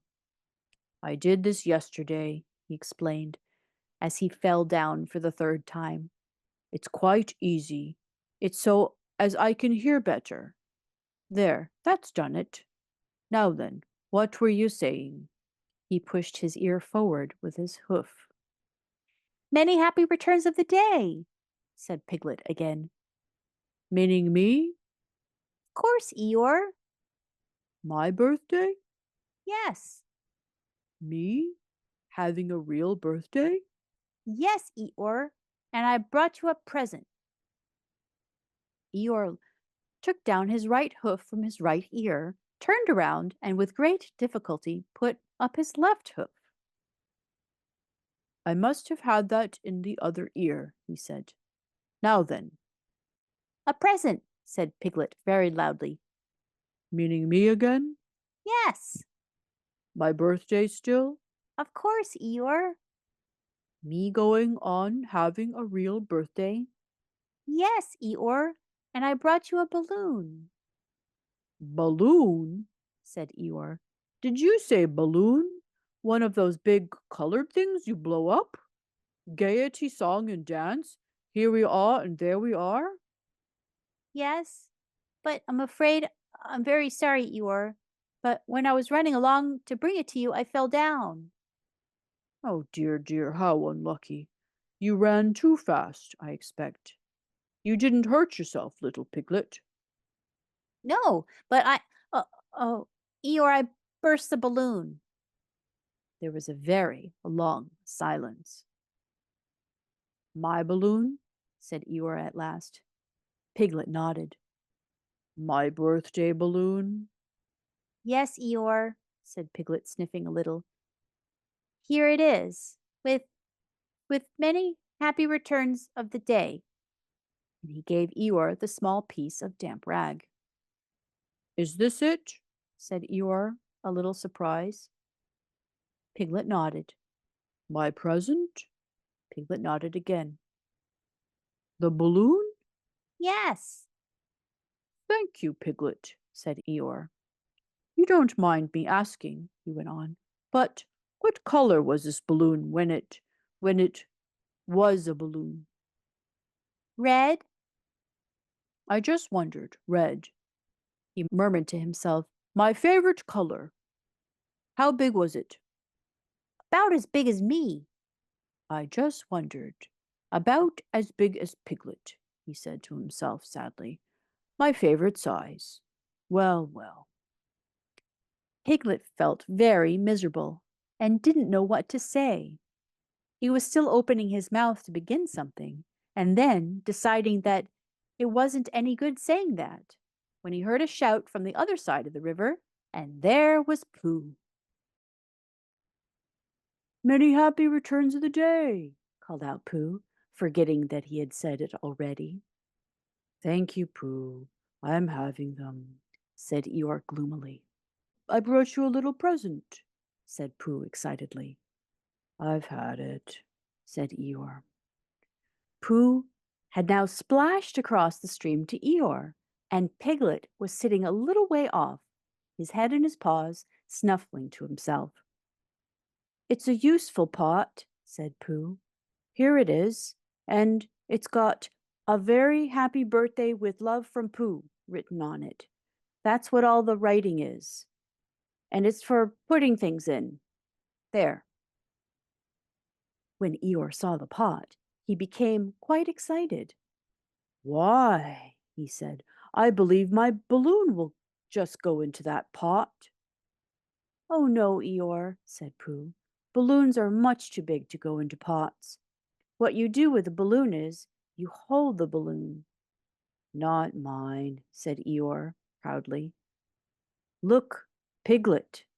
And as Piglet looked sorrowfully around, Eeyore picked the balloon up with his teeth and placed it carefully in the pot, picked it out and put it on the ground, and then picked it up again and put it carefully back. "So it does," said Pooh. "It goes in." "So it does," said Piglet. "And it comes out." "Doesn't it?" said Eeyore. "It goes in and out, like anything." "I'm very glad," said Pooh happily, "that I thought of giving you a useful pot to put things in."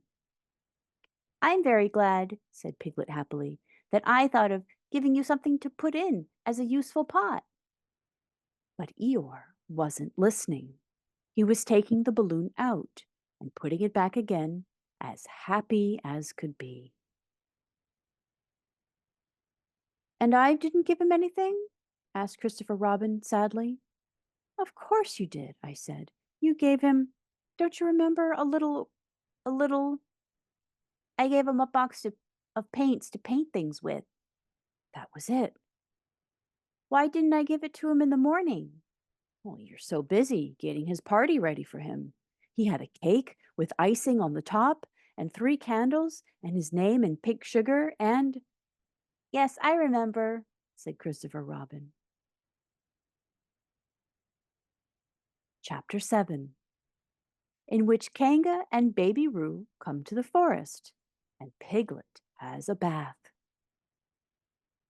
Nobody seemed to know where they came from, but there they were in the forest, Kanga and Baby Roo. When Pooh asked Christopher Robin, "How did they come here?" Christopher Robin said, "Oh, in the usual way, if you know what I mean, Pooh." And Pooh, who didn't, said, "Oh." Then he nodded his head twice and said, "In the usual way. Ah." And then he went to call upon his friend Piglet to see what he thought about it. And at Piglet's house he found Rabbit, so they all talked about it together. "What I don't like about this is," said Rabbit, "here we are, you, Pooh, and you, Piglet, and me, suddenly—" "And Eeyore," said Pooh. "And Eeyore, and then suddenly—" "And Owl," said Pooh. "And Owl, and then all of a sudden—" "Oh, and Eeyore," said Pooh. "I was forgetting him." "Here we are," said Rabbit very slowly and carefully.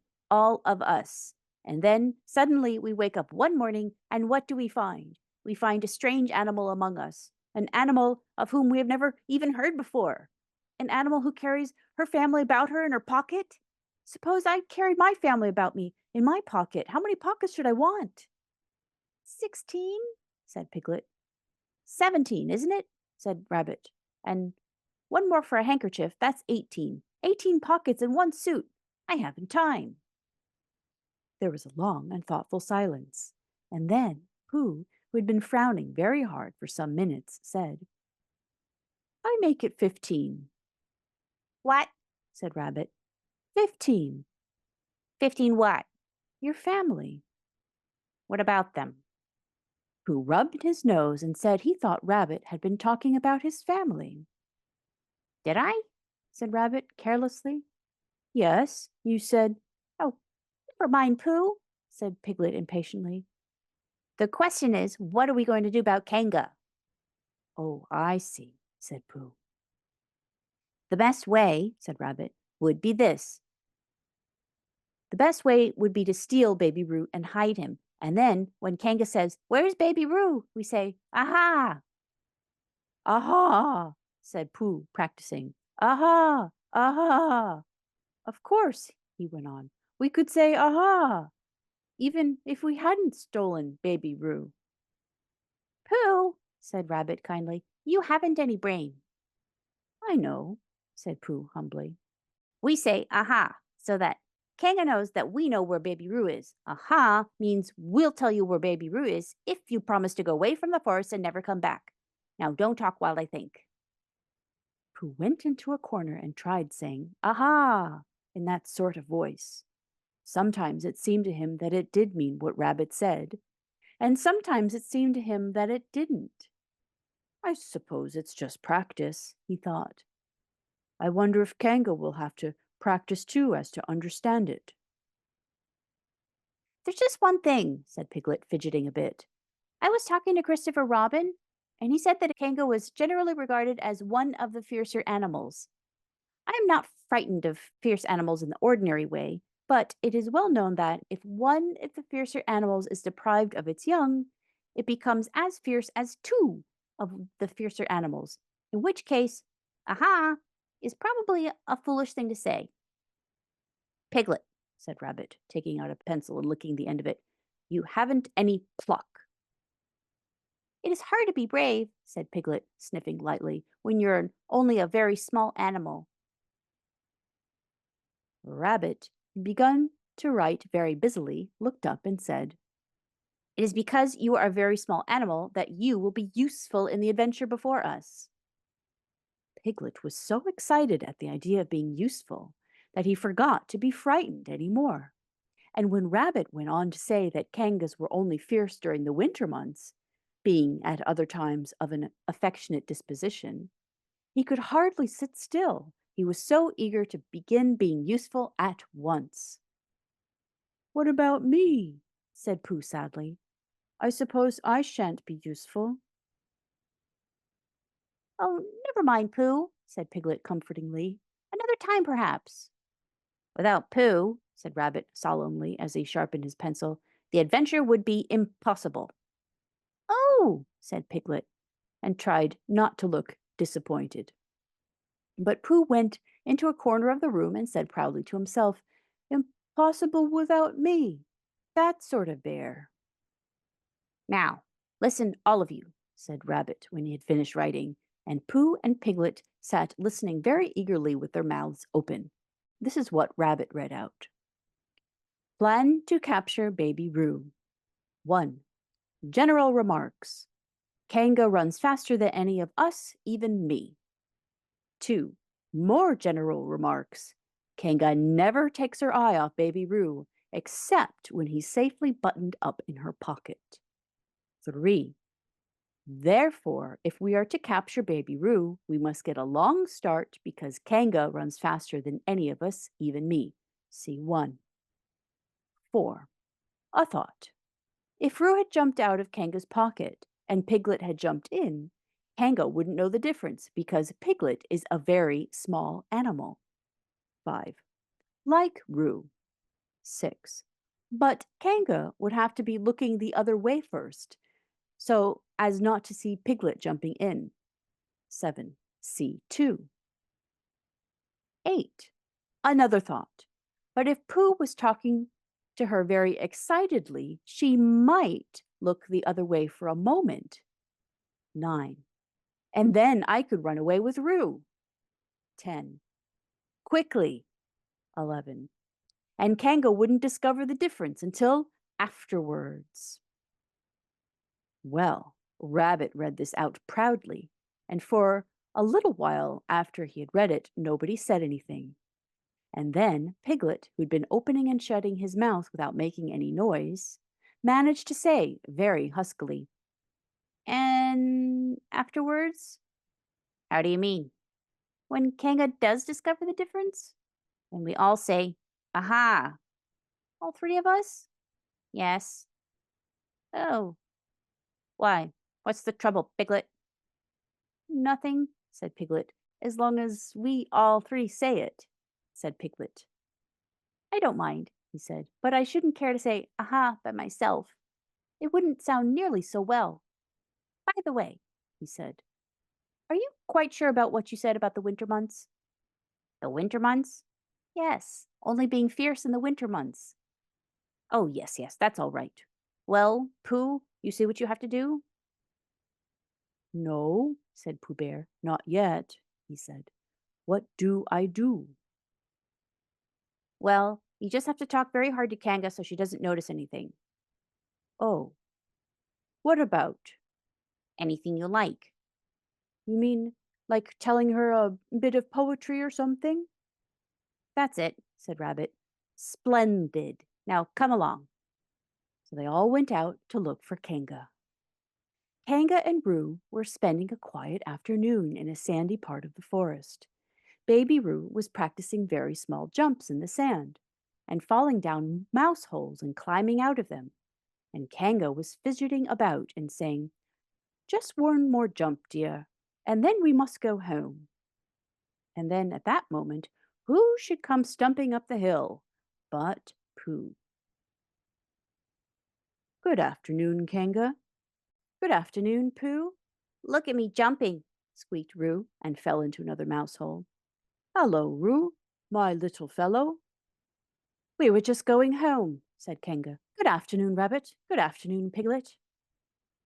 Rabbit and Piglet, who had now come up from the other side of the hill, said, "Good afternoon," and "Hello, Roo." And Roo asked them to look at him jumping, so they stayed and looked. And Kanga looked too. "Oh, Kanga," said Pooh, after Rabbit had winked at him twice, "I don't know if you are interested in poetry at all?" "Hardly at all," said Kanga. "Oh," said Pooh. "Roo, dear, just one more jump and then we must go home." There was a short silence while Roo fell down another mouse hole. go on, Said Rabbit in a loud whisper behind his paw. "Talking of poetry," said Pooh, "I made a little piece as I was coming along. It went like this. Now let me see." "Fancy," said Kanga. "Now, Roo, dear." You'll like this piece of poetry, said Rabbit. you'll love it. Said Piglet. You must listen very carefully, Said Rabbit. as to not miss any of it. Said Piglet. "Oh, yes," said Kanga, but she still looked at Baby Roo. How did it go, Pooh? Said Rabbit. Pooh gave a little cough and began. Lines written by a bear of very little brain. On Monday, when the sun is hot, I wonder to myself a lot.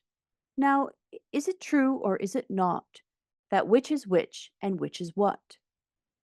On Tuesday, when it hails and snows, the feeling on me grows and grows, that hardly anybody knows if those are these or these are those. On Wednesday, when the sky is blue and I have nothing else to do, I sometimes wonder if it's true that who is what and what is who. On Thursday, when it starts to freeze and hoarfrost twinkles on the trees, how very readily one sees that these are whose, but whose are these. On Friday, yes, it is, isn't it? Said Kanga, not waiting to hear what happened on Friday. Just one more jump, Roo dear, and then we really must be going. Rabbit gave Pooh a hurrying up sort of nudge. "Talking of poetry," said Pooh quickly, "have you ever noticed that tree right over there?" "Where?" said Kanga. "Now, Roo." "Right over there," said Pooh, pointing behind Kanga's back.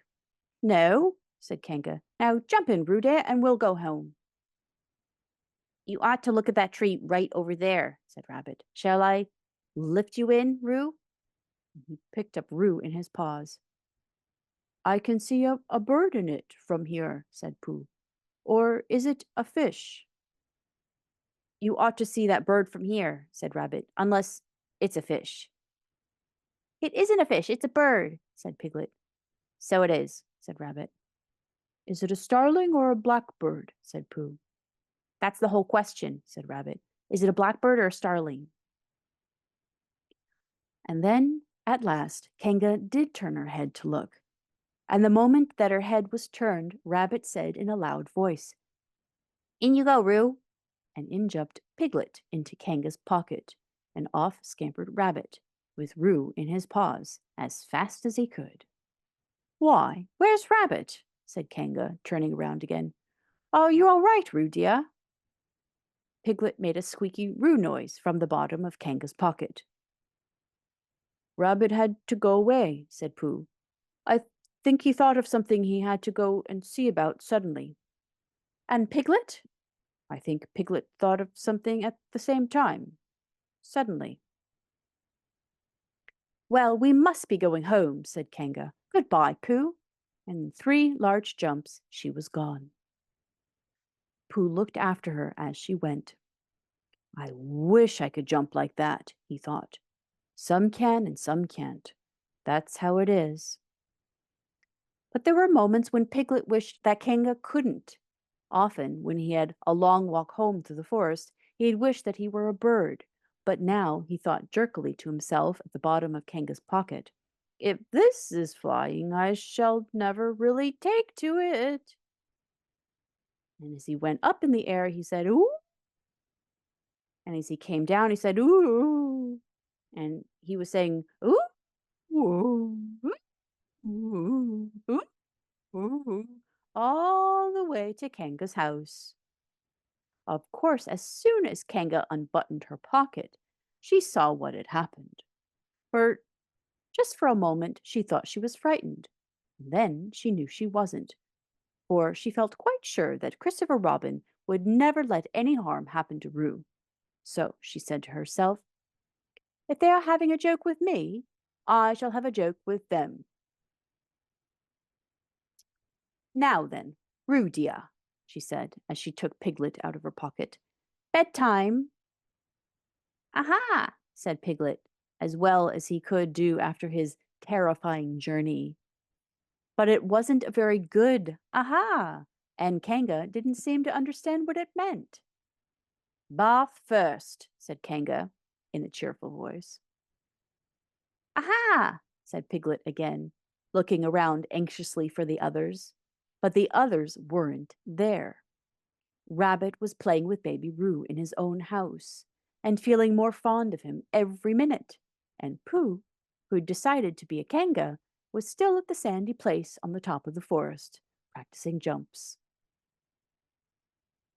I'm not at all sure, said Kanga in a thoughtful voice, that it wouldn't be a good idea to have a cold bath this evening. Would you like that, Roo dear? Piglet, who had never really been fond of baths, shuddered a long, indignant shudder, and said in as brave a voice as he could, Kanga, I see that the time has come to speak plainly. Funny little Roo, said Kanga as she got the bath water ready. I am not Roo, said Piglet loudly. I am Piglet. Yes, dear, yes, said Kanga soothingly. And imitating Piglet's voice, too. So clever of him, she went on, as she took a large bar of yellow soap out of the cupboard. What will he be doing next? Can't you see? Shouted Piglet. Haven't you got eyes? Look at me. I am looking, Roo dear, said Kanga rather severely. And you know what I told you yesterday about making faces? If you go on making faces like Piglet's, you'll grow up to look like Piglet, and then think how sorry you will be. Now then, into the bath, and don't let me have to speak to you about it again. Before he knew where he was, Piglet was in the bath, and Kanga was scrubbing him firmly with a large, lathery flannel. Ow! Cried Piglet. Let me out! I'm Piglet! Don't open the mouth, dear. The soap goes in, said Kanga. There, what did I tell you? You did it on purpose, spluttered Piglet, as soon as he could speak again, and then accidentally had another mouthful of lathery flannel. That's right, dear, don't say anything, said Kanga, and in another minute Piglet was out of the bath and being rubbed dry with a towel. Now, said Kanga, there's your medicine, and then bed. What medicine? Said Piglet. To make you grow big and strong, dear. You don't want to grow up small and weak like Piglet, do you? Well, then. At that moment, there was a knock at the door. Come in, said Kanga, and in came Christopher Robin. Christopher Robin, Christopher Robin, cried Piglet. Tell Kanga who I am. She keeps saying I'm Roo. I'm not Roo, am I? Christopher Robin looked at him very carefully and shook his head. You can't be Roo, he said, because I've just seen Roo playing in Rabbit's house. Well, said Kanga, fancy that. Fancy my making a mistake like that. Here you are, said Piglet. I told you so. I'm Piglet. Christopher Robin shook his head again. Oh, you're not Piglet, he said. I know Piglet well, and he's quite a different color. Piglet began to say that this was because he had just had a bath, and then he thought that perhaps he wouldn't say it, and as he opened his mouth to say something else, Kanga slipped the medicine spoon in and then patted him on the back and told him that it was really quite a nice taste when you got used to it. I knew it wasn't Piglet, said Kanga. I wonder who it can be. Perhaps it's a relation of Pooh's, said Christopher Robin. What about a nephew or an uncle or something? Kanga agreed that this was probably what it was, and said that they would have to call it by some name. I shall call it Poodle, said Christopher Robin. Henry Poodle for short. And just when it was decided, Henry Poodle wriggled out of Kanga's arms and jumped to the ground. To his great joy, Christopher Robin had left the door open. Never had Henry Poodle Piglet run so fast as he ran then, and he didn't stop running until he got quite close to his house. But when he was 100 yards away, he stopped running and rolled the rest of the way home as to get his nice, comfortable color again. So Kanga and Roo stayed in the forest. Every Tuesday, Roo spent the day with his great friend Rabbit, and every Tuesday, Kanga spent the day with her great friend Pooh, teaching him to jump. And every Tuesday, Piglet spent the day with his great friend Christopher Robin. So they were all happy again. Chapter 8, in which Christopher Robin leads an expedition to the North Pole. One fine day, Pooh had stumped up to the top of the forest to see if his friend Christopher Robin was interested in bears at all. At breakfast that morning, a simple meal of marmalade spread lightly over a honeycomb or two, he had suddenly thought of a new song. It began like this: Sing ho for the life of a bear. When he had got as far as this, he scratched his head and thought to himself, that's a very good start for a song, but what about the second line? He tried singing ho 2 or 3 times, but it didn't seem to help. Perhaps would be better, he thought, if I sang hi for the life of the bear. So he sang it, but it wasn't. Very well, then, he said. I shall sing the first line twice, and perhaps if I sing it very quickly, I shall find myself singing the third and fourth lines before I have time to think of them, and that will be a good song. Now then. Sing ho for the life of a bear. Sing ho for the life of a bear. I don't much mind if it rains or snows, 'cause I've got a lot of honey on my nice new nose. I don't much care if it snows or thaws, 'cause I got a lot of honey in my neat, nice, clean paws. Sing ho for a bear, sing ho for a Pooh, and I'll have a little something in an hour or two. He was so pleased with the song that he sang it all the way to the top of the forest. And if I go on singing it much longer, he thought, there'll be a little time for a little something, and then the last line won't be true. So he turned it into a hum instead. Christopher Robin was sitting outside the door, putting on his big boots. As soon as he saw the big boots, Pooh knew that an adventure was going to happen, and he brushed the honey off of his nose with the back of his paw and spruced himself up as well as he could so as to look ready for anything. Good morning, Christopher Robin, he called out. Hello, Pooh Bear. I can't get this boot on. That's bad, said Pooh. Do you think you could very kindly lean against me? 'Cause I keep pulling so hard that I fall over backwards. Pooh sat down and dug his feet into the ground and pushed hard against Christopher Robin's back, and Christopher Robin pushed hard against his and pulled at his boot until he had got it on. And that's that, said Pooh. What do we do next? We're all going on an expedition, said Christopher Robin as he got up and brushed himself. Thank you, Pooh. We're going on an expedition, said Pooh eagerly. I don't think I've ever been on one of those.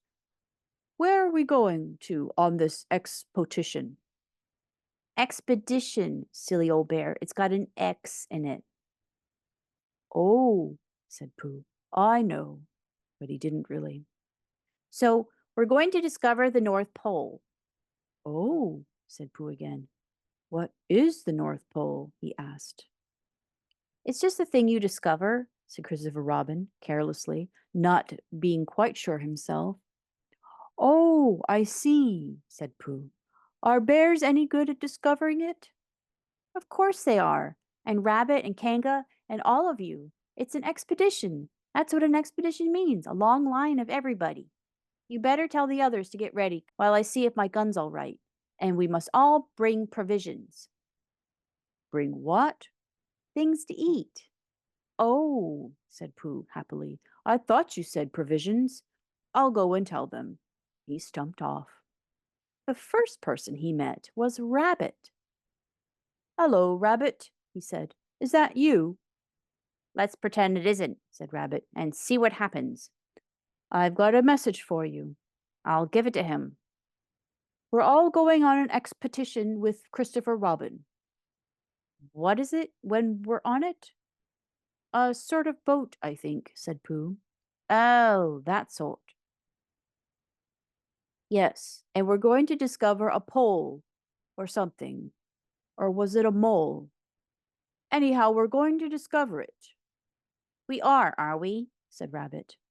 Yes, and we've got to bring things to eat with us, in case we want to eat them. Now, I'm going down to Piglet's. Tell Kanga, will you? He left Rabbit and hurried down to Piglet's house. The piglet was sitting on the ground at the door of his house, blowing happily at a dandelion, and wondering whether it would be this year, next year, sometime, or never. He had just discovered that it would be never, and he was trying to remember what it was, and hoping it wasn't anything nice, when Pooh came up. Oh, Piglet, said Pooh excitedly, we're all going on an expedition, all of us, with things to eat, to discover something. To discover what? Said Piglet anxiously. Oh, just something. Nothing fierce. Christopher Robin didn't say anything about fierce. He just said it had an X. It isn't their necks I mind, said Piglet earnestly. It's their teeth. But if Christopher Robin isn't coming, I don't mind anything. In a little while, they were all ready at the top of the forest, and the expedition started. First came Christopher Robin and Rabbit, then Piglet and Pooh, then Kanga with Roo in her pocket, an owl, then Eeyore, and at the end, in a long line, all Rabbit's friends and relations. I didn't ask them, explained Rabbit carelessly. They just came. They always do. They can march at the end after Eeyore. What I say, said Eeyore, is that unsettling. I didn't want to come on this expo, what Pooh said. I only came to oblige. But here I am, and if I am at the end of the expo, what we're talking about, then let me be the end. But if every time I want to sit down for a little rest, I have to brush away half a dozen of Rabbit's smaller friends and relations first, then this isn't an expo, whatever it is, at all. It's simply a confused noise. That's what I say. I see what Eeyore means, said Owl. If you ask me... I'm not asking anybody, said Eeyore. I'm just telling everybody. We can look at the North Pole, or we could play Here We Go Gathering for Nuts in May, with the end part of an ant's nest. It's all the same to me. There was a shout from the top of the line. Come on, said Christopher Robin. Come on, called Pooh and Piglet. Come on, called Owl. We're starting, said Rabbit. I must go. and he hurried off to the front of the expedition with Christopher Robin. All right, said Eeyore, we're going. Only don't blame me. So off they all went to discover the pole. And as they walked, they chattered to each other of this and that, all except Pooh, who was making up a song. This is the first verse, he said to Piglet when he was ready with it. First verse of what? My song. What song? This one. Which one? Well, if you listen, Piglet, you'll hear it. How do you know I'm not listening? Pooh couldn't answer that one, so he began to sing. They all went off to discover the pole, Owl and Piglet and Rabbit and all. It's a thing you discover, as I've been told, by Owl and Piglet and Rabbit and all. Eeyore, Christopher, Robin, and Pooh. And Rabbit's relations all went too. And where the pole was, none of them knew. Hey, sing hey for Owl and Rabbit and all. Hush, Said Christopher Robin, turning round to Pooh. we're just coming to a dangerous place. Hush, said Pooh, turning round quickly to Piglet. Hush, Said Piglet to Kanga. Hush, said Kanga to Owl, while Roo said hush several times to himself very quietly. Hush, said Owl to Eeyore. Hush, said Eeyore in a terrible voice to all of Rabbit's friends and relations, and hush, they said hastily to each other all down the line until it got to the last one of all. And the last and smallest friend and relation was so upset to find that the whole expedition was saying hush to him that he buried himself head downwards in a crack in the ground and stayed there for 2 days until the danger was over, and then went home in a great hurry and lived quietly with his aunt ever afterwards. His name was Alexander Beetle. They'd come to a stream which twisted and tumbled between high rocky banks, and Christopher Robin saw at once how dangerous it was. It's just the sort of place, he explained, for an ambush. What sort of bush? Whispered Pooh to Piglet. A gorse bush? My dear Pooh, said Owl in his superior way, don't you know what an ambush is? Oh, said Piglet, looking round at him severely. Pooh's whisper was perfectly private whisper, and there's no need. An ambush, said Owl, is a sort of surprise. So is a gorse bush sometimes, said Pooh. An ambush, as I was about to explain to Pooh, said Piglet, is a sort of surprise. If people jump out at you suddenly, that's an ambush, said Owl. It's an ambush, Pooh, when people jump at you suddenly, explained Piglet. Pooh, who now knew what an ambush was, said that a gorse bush had sprung at him suddenly one day when he fell off of a tree, and he had taken 6 days to get all the prickles out of himself. We are not talking about gorse bushes, said Owl a little crossly. I am, said Pooh. They were climbing very cautiously up to the stream now, going from rock to rock, and after they had gone a little way, they came to a place where the banks widened out at each side, so that on each side of the water there was a level strip of grass, on which they could sit down and rest. As soon as he saw this, Christopher Robin called, Halt! And they all sat down and rested. I think, said Christopher Robin, that we ought to eat all our provisions now, so that we shan't have much to carry. Eat all our what? Said Pooh. All that we brought, said Piglet, Getting to work. That's a good idea, said Pooh, and he got to work too. Have you all got something? Asked Christopher Robin with his mouth full. All except me, said Eeyore, as usual. He looked round at them in his melancholy way.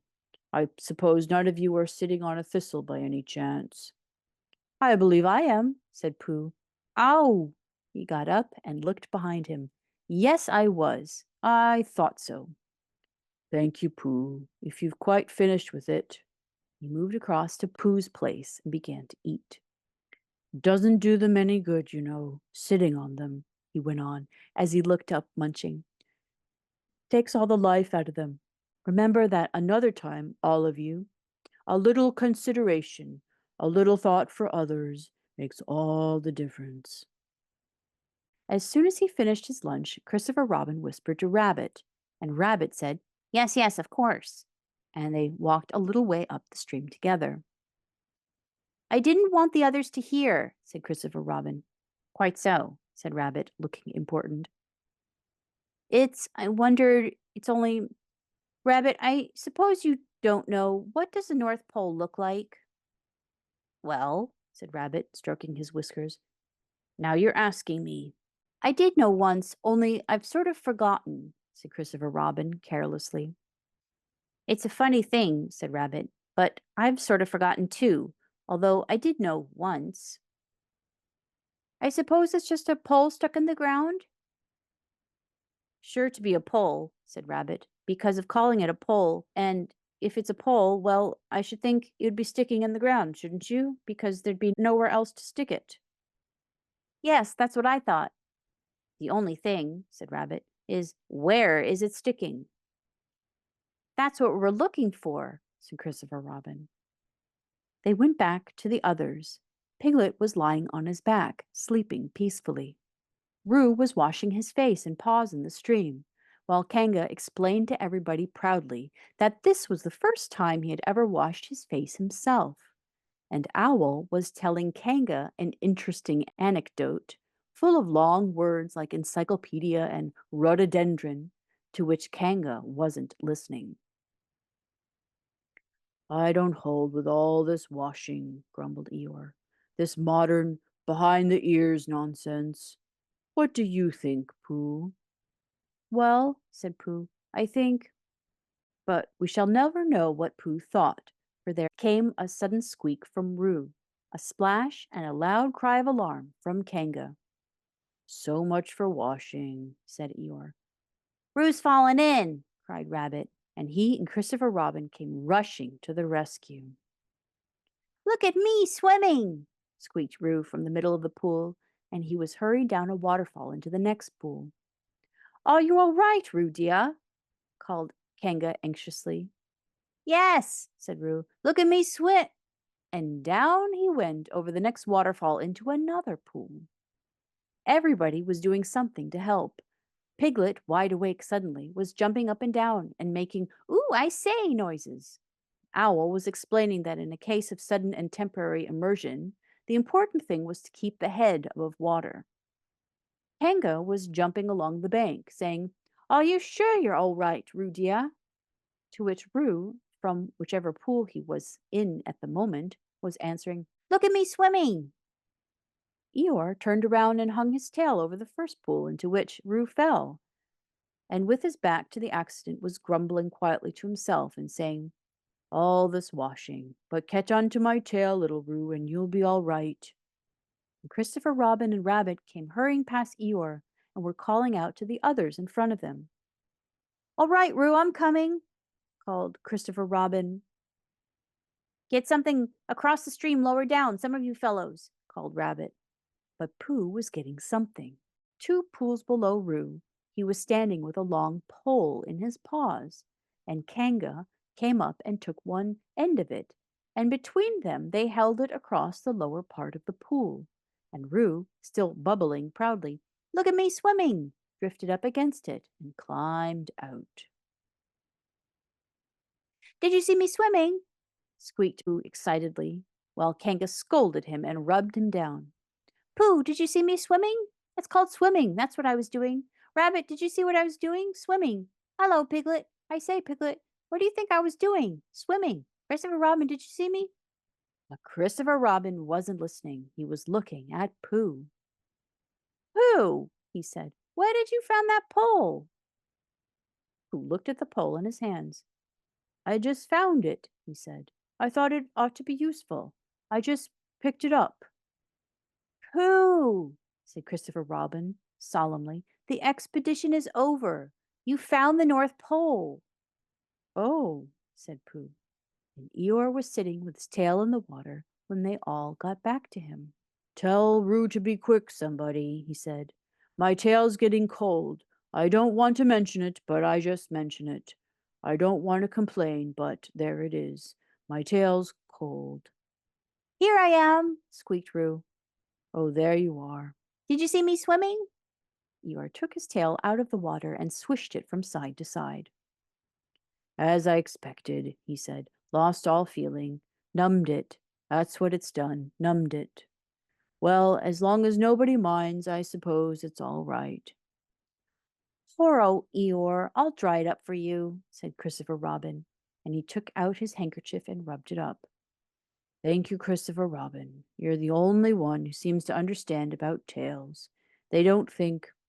That's what's the matter with some of the others. They've no imagination. A tail isn't a tail to them. It's just a little bit extra at the back. Never mind, Eeyore, said Christopher Robin, rubbing his hardest. Is that better? It's feeling more like a tail, perhaps. It belongs again, if you know what I mean. Hello, Eeyore, said Pooh, coming up to them with his pole. Hello, Pooh. Thank you for asking, but I shall be able to use it again in a day or two. Use what? Said Pooh. What we were talking about. I wasn't talking about anything, said Pooh, looking puzzled. My mistake again. I thought you were saying how sorry you were about my tail, being all numb, and could you do anything to help? No, said Pooh, that wasn't me, he said. He thought for a little and then suggested helpfully, perhaps it was somebody else. Well, thank him for me when you see him. Pooh looked anxiously at Christopher Robin. Pooh's found the North Pole, said Christopher Robin. Isn't that lovely? Pooh looked modestly down.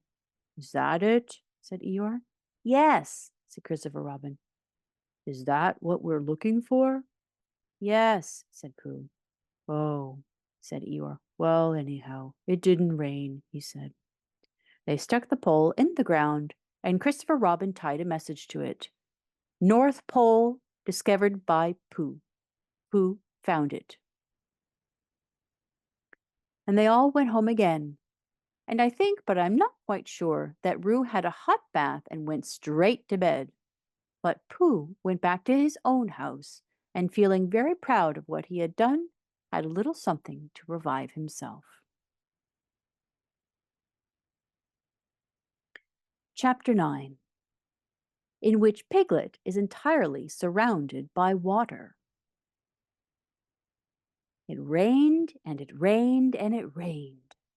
Piglet told himself that never in all his life, and he was goodness knows how old, was it 3? Was it 4? Never had he seen so much rain, days and days and days. If only, he thought as he looked out of the window, if I'd been in Pooh's house or Christopher Robin's house or Rabbit's house when it began to rain, then I should have had company all this time, instead of being here all alone, with nothing to do except wonder when it will stop. And he imagined himself with Pooh, saying, Did you ever see such rain, Pooh? And Pooh saying, Isn't that awful, Piglet? And Piglet saying, I wonder how it is over Christopher Robin's way. And Pooh saying, I should think poor old Rabbit is about flooded out by this time. It would have been jolly to talk like this, and really, it wasn't much good having anything exciting like floods if you couldn't share them with somebody. For it was rather exciting. The little dry ditches in which Piglet had nosed about so often had become streams, and little streams across which he had splashed were rivers, and the river, between whose steep banks they had played so happily, had sprawled out of its own bed and was taking up so much room everywhere that Piglet was beginning to wonder whether it would be coming into his bed soon. It's a little anxious, he said to himself, to be a very small animal entirely surrounded by water. Christopher Robin and Pooh could escape by climbing trees, and Kanga can escape by jumping, and Rabbit can escape by burrowing, and Owl could escape by flying, and Eeyore could escape by making a loud noise until rescued, and here am I, surrounded by water, and I can't do anything. It went on raining, and every day the water got a little higher, until now it was nearly up to Piglet's window. He still hadn't done anything. There's Pooh, he thought to himself. Pooh hasn't much brain, but he never comes to any harm. He does silly things and they turn out right. There's Owl. Owl hasn't exactly got brain, but he knows things. He would know the right thing to do when surrounded by water. There's Rabbit. He hasn't learnt in books, but he can always think of a clever plan. There's Kanga. She isn't clever. Kanga isn't. But she would be so anxious about Roo that she would do a good thing to do without thinking about it. And then there's Eeyore. Eeyore is so miserable anyhow that he wouldn't mind about this. But I wonder, what would Christopher Robin do? And suddenly he remembered a story which Christopher Robin had told him about a man on a desert island who had written something in a bottle and thrown it into the sea. And Piglet thought that if he wrote something in a bottle and threw it in the water, perhaps somebody would come and rescue him. He left the window and began to search his house, all of it that wasn't underwater, and at last he found a pencil and a small piece of dry paper, with a bottle with a cork to it. And he wrote on one side of the paper, "Help! Piglet! Me!" And on the other side, "It's me, Piglet! Help! Help!" He put the paper in the bottle and he corked the bottle up as tightly as he could. He leant out of the window as far as he could lean without falling in, and he threw the bottle as far as he could throw. Splash!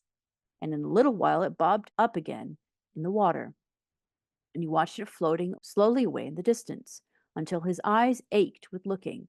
And sometimes he thought it was the bottle, and sometimes he thought it was just a ripple on the water, which he was following. And then suddenly he knew that he would never see it again and that he had done all that he could do to save himself. So now, he thought, somebody else will have to do something, and I hope they'll do it soon, because if they don't, I shall have to swim, which I can't, so I hope they do it soon. And then he gave a very long sigh and said, I wish Pooh were here. It's so much more friendly with two. When the rain began, Pooh was asleep. It rained and it rained and it rained, and he slept and he slept and he slept. He had had a tiring day.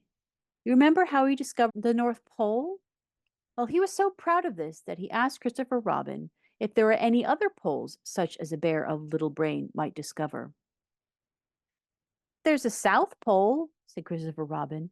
I expect there's a East Pole and a West Pole, although people don't like talking about them. Pooh was very excited when he heard this, and he suggested that they have an expedition to discover the East Pole. But Christopher Robin had thought of something else to do with Kanga, so Pooh went out to discover the East Pole by himself. Whether he discovered it or not, I forget, but he was so tired when he got home that in the middle of his supper, after he had been eating for little more than half an hour, he fell fast asleep in his chair and slept and slept and slept. And suddenly he was dreaming. He was at the East Pole, and it was a very cold pole with the coldest sort of snow and ice all over it. He found a beehive to sleep in, but there wasn't room for his legs, so he had left them outside. And wild woozles, such as inhabit the East Pole, came and nibbled all the fur off his legs to make nests for their young.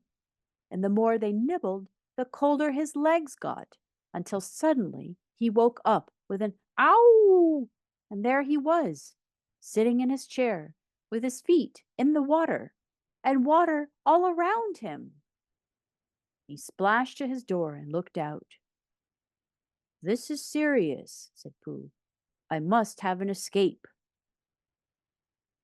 So he took his largest pot of honey and escaped with it to a broad branch of his tree, well, above the water. And then he climbed down again and escaped with another pot. And then the whole escape was finished, and there was Pooh sitting on the branch, dangling his legs.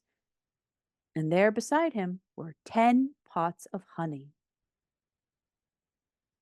2 days later, there was Pooh, sitting on his branch, dangling his legs, and there beside him were 4 pots of honey. 3 days later, there was Pooh, sitting on his branch, dangling his legs, and there beside him was 1 pot of honey. And 4 days later, there was Pooh. And it was on the morning of the fourth day that Piglet's bottle came floating past him. With a one loud cry of "Honey!" Pooh plunged into the water, seized the bottle, and struggled back to his tree again. "Bother!" said Pooh as he opened it. "All that wet for nothing. What's that bit of paper doing?"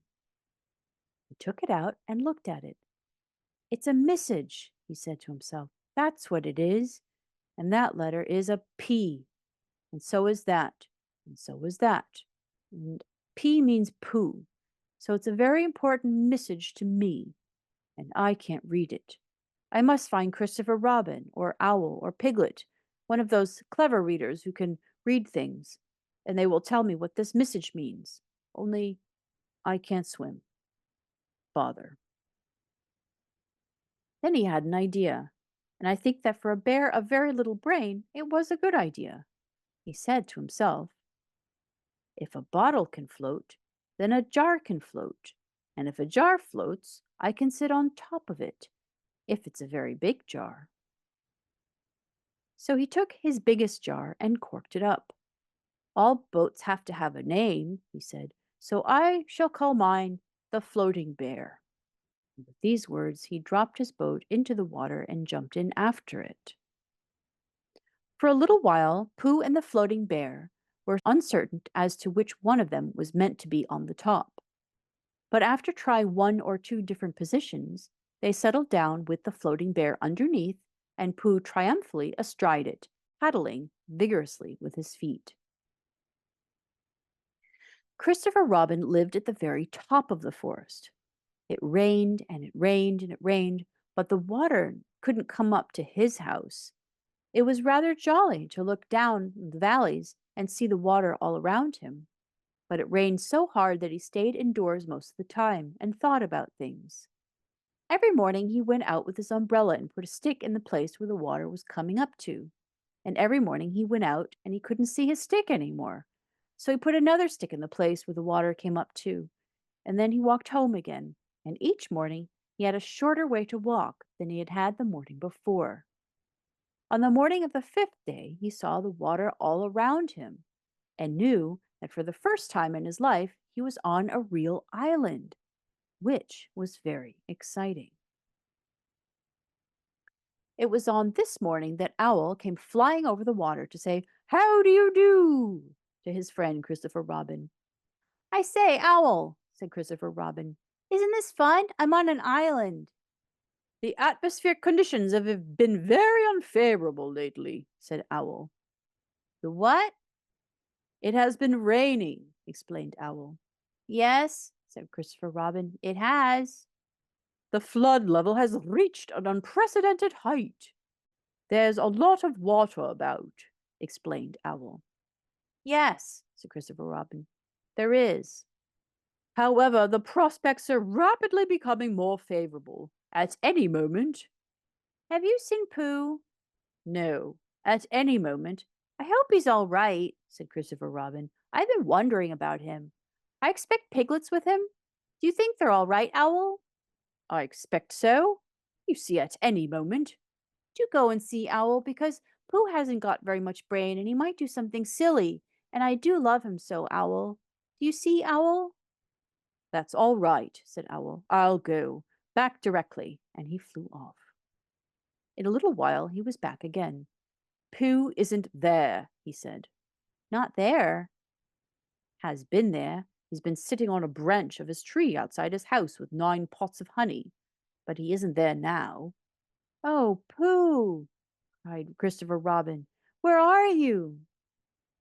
"Here I am," said a growly voice behind him. "Pooh!" They rushed into each other's arms. "How did you get here, Pooh?" asked Christopher Robin when he was ready to talk again.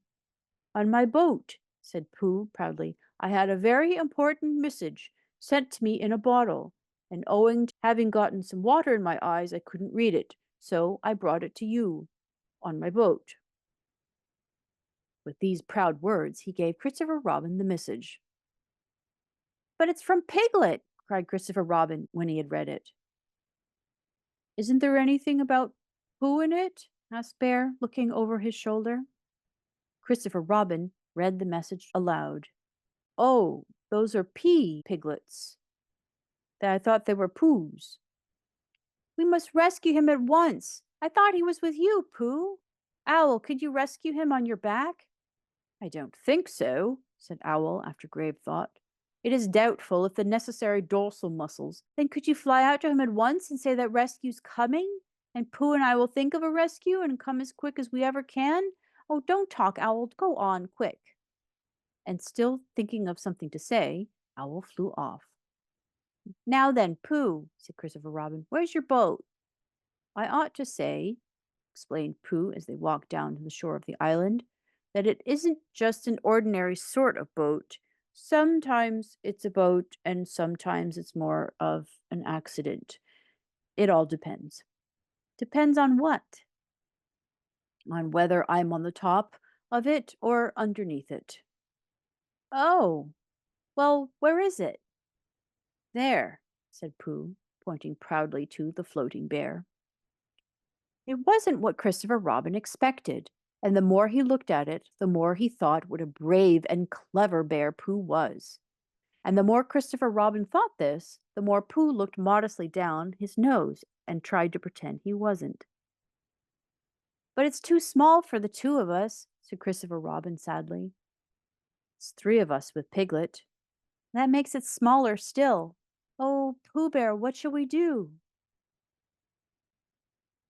And then this bear, Pooh Bear, Winnie-the-Pooh, FOP, friend of Piglets, RC, Rabbit's companion, PD, Pole Discoverer, EC, and TF, Eeyore's comforter and tail finder. In fact, Pooh himself said something so clever that Christopher Robin could only look at him with mouth open and eyes staring, wondering if this was really the bear of very little brain of whom he had known and loved for so long. "We might go in your umbrella," said Pooh. "Huh?" "We might go in your umbrella," said Pooh. "Huh?" "We might go in your umbrella," said Pooh. For suddenly Christopher Robin saw that they might. He opened his umbrella and put it point downwards into the water. It floated, but wobbled. Pooh got in. He was just beginning to say that it was all right now, when he found that it wasn't. So after a short drink, which he didn't really want, he waded back to Christopher Robin, and they both got in together, and it wobbled no longer. "I shall call this boat the Brain of Pooh," said Christopher Robin, and the Brain of Pooh set sail forthwith in a southwesterly direction, revolving gracefully.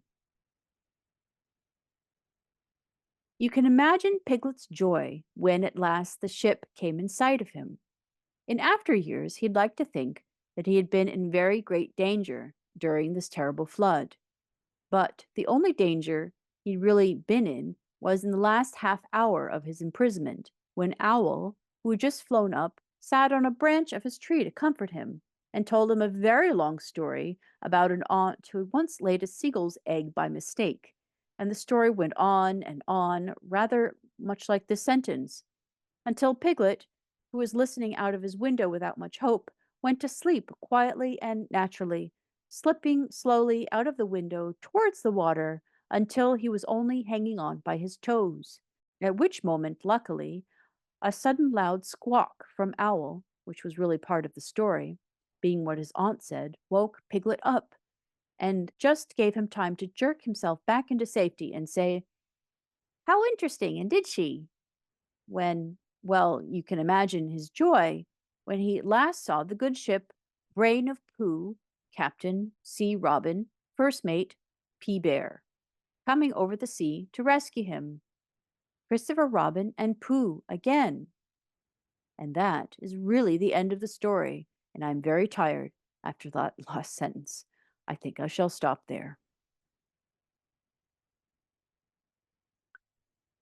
Chapter 10, in which Christopher Robin gives Pooh a party and we say goodbye. One day, when the sun had come back over the forest, bringing with it the scent of May, and all the streams of the forest were tinkling happily to find themselves their own pretty shape again, and the little pools lay dreaming of the life they had seen, and the big things they had done, and in the warmth and quiet of the forest, the cuckoo was trying over his voice carefully and listening to see if he liked it, and wood pigeons were complaining gently to themselves in their lazy, comfortable way that it was the other's fault. But it didn't matter very much. On such a day as this, Christopher Robin whistled in a special way he had. An owl came flying out of the 100-acre wood to see what was wanted. Owl, said Christopher Robin, I'm going to give you a party. You are you? Said Owl. And it's going to be a special sort of party because it's what Pooh did when he did what he did to save Piglet from the flood. Oh, and that's what it's for, is it? Said Owl. Yes. So will you tell Pooh as quickly as you can and all the others because it will be tomorrow? Oh, it will it? Said Owl, still being as helpful as possible. So will you go and tell them, Owl? Owl tried to think of something very wise to say, but couldn't. So he flew off to tell the others, and the first person he told was Pooh. Pooh, he said, Christopher Robin is giving a party. Oh, said Pooh. And then, seeing that Owl expected him to say something else, he said, Will there be those little cake things with pink sugar icing? Owl felt that it was rather beneath him to talk about little cake things with pink sugar icing, so he told Pooh exactly what Christopher Robin had said and flew off to Eeyore. A party for me? Thought Pooh to himself. How grand! And he began to wonder if all the other animals would know that it was a special Pooh party, and if Christopher Robin had told them about the floating bear and the brain of Pooh and all the wonderful ships he invented and sailed on, and began to think how awful it would be if everyone had forgotten about it and nobody quite knew what the party was for. And the more he thought like this, the more the party got muddled in his mind, like a dream when nothing goes right. And the dream began to sing itself over in its head until it became a sort of song. It was an anxious Pooh song. 3 cheers for Pooh, for who, for Pooh. Why, what did he do? I thought you knew. He saved his friend from a wetting. 3 cheers for Bear. Where? For Bear. He couldn't swim, but he rescued him. He rescued who? Listen, do. I am talking of Pooh. Of who? Of Pooh. I'm sorry, I keep forgetting. Well, Pooh was a bear of enormous brain. Just say it again. Of enormous brain. Of enormous what? Well, he ate a lot, but I don't know if he could swim or not. But he managed to float on a sort of boat. On a sort of what? Well, sort of pot. So now let's give him 3 hearty cheers. So now let's give him 3 hearty witches, and hope he'll be with us for years and years and grow in health and wisdom and riches. 3 cheers for Pooh. For who? For Pooh. 3 cheers for Bear. For where? For Bear. 3 cheers for the wonderful Winnie-the-Pooh. Just tell me, somebody, what did he do? While this was going on inside him, Owl was talking to Eeyore. Eeyore, said Owl, Christopher Robin is giving a party. Very interesting, said Eeyore. I thought they'll be sending me down the odd bits which got trodden on. Kind and thoughtful. Not at all, don't mention it. There's an invitation for you. What's that like? An invitation? Yes, I heard you. Who dropped it? This isn't anything to eat. It's asking you to the party. Tomorrow. Eeyore shook his head slowly. You mean Piglet, the little fellow with the excited ears.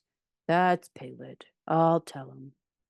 No, no, said Owl, getting quite fussy. It's you. Are you sure? Of course I'm sure. Christopher Robin said all of them. Tell all of them. All of them except Eeyore. All of them, said Owl sulkily. Ah, said Eeyore, a mistake, no doubt, but still I shall come. Only don't blame me if it rains. But it didn't rain. Christopher Robin had made a long table out of some pieces of wood, and they all sat around it. Christopher Robin sat at one end, and Pooh sat at the other, and between them on one side were Owl and Eeyore and Piglet, and between them on the other side were Rabbit and Roo and Kanga. And all Rabbit's friends and relations spread themselves about on the grass and waited hopefully in case anyone spoke to them or dropped anything or asked them the time. It was the first party to which Roo had ever been, and he was very excited. As soon as they had sat down, he began to talk. "Hello, Pooh," he squeaked. "Hello, Roo," said Pooh. Roo jumped up and down in his seat for a little while and then began again. "Hello, Piglet," he squeaked. Piglet waved a paw at him, being too busy to say anything. "Hello, Eeyore." Eeyore nodded gloomily at him. "It will rain soon. You see if it doesn't," he said. Roo looked to see if it didn't, and it didn't. So he said, "Hello, Owl."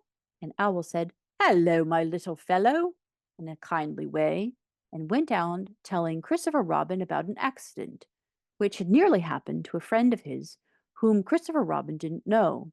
And Kanga said to Roo, "Drink up your milk first, dear, and talk afterwards." So Roo, who was drinking his milk, tried to say that he could do both at once, and he had to be patted on the back and dried for quite a long time afterwards. When they had all nearly eaten enough, Christopher Robin banged on the table with his spoon, and everybody stopped talking and was very silent, except Roo, who was finishing a loud attack of hiccups and trying to look as if it was one of Rabbit's relations. "This party," said Christopher Robin, "is a party because of what someone did, and we all know who it was, and it's his party because of what he did, and I've got a present for him, and here it is." And he felt about a little and whispered, "Where is it?" While he was looking, Eeyore coughed in an impressive way and began to speak. "Friends," he said, "including oddments, it is a great pleasure, or perhaps I had better say, it has been a pleasure so far to see you at my party. What I did was nothing. Any of you, except Rabbit and Owl and Kanga, would have done the same. Oh, and Pooh. My remarks do not, of course, apply to Piglet and Roo, because they are too small. Any of you would have done the same. But it happened to be me. It was not, I need hardly say, with an idea of getting what Christopher Robin is looking for now." And he put his front leg to his mouth and said in a loud whisper, "Try under the table." That I did what I did because I feel we should all do what we can to help. I feel that we should all— "Hup, hup," said Roo accidentally. "Roo, dear," said Kanga reproachfully. "Was it me?" asked Roo, a little surprised. "What's Eeyore talking about?" Piglet whispered to Pooh. "I don't know," said Pooh, rather dolefully. "I thought this was your party." "I thought it was once, but I suppose it isn't." "I was sooner it was yours and Eeyore's," said Piglet. "So would I," said Pooh. "Up, up," said Roo, saying. "As I was saying," said Eeyore loudly and sternly, "as I was saying when I was interrupted by various loud sounds, I feel that—" "Here it is," cried Christopher Robin excitedly. "Pass it down to silly old Pooh. It's for Pooh." "For Pooh?" said Eeyore. "Of course it is. The best bear in all the world."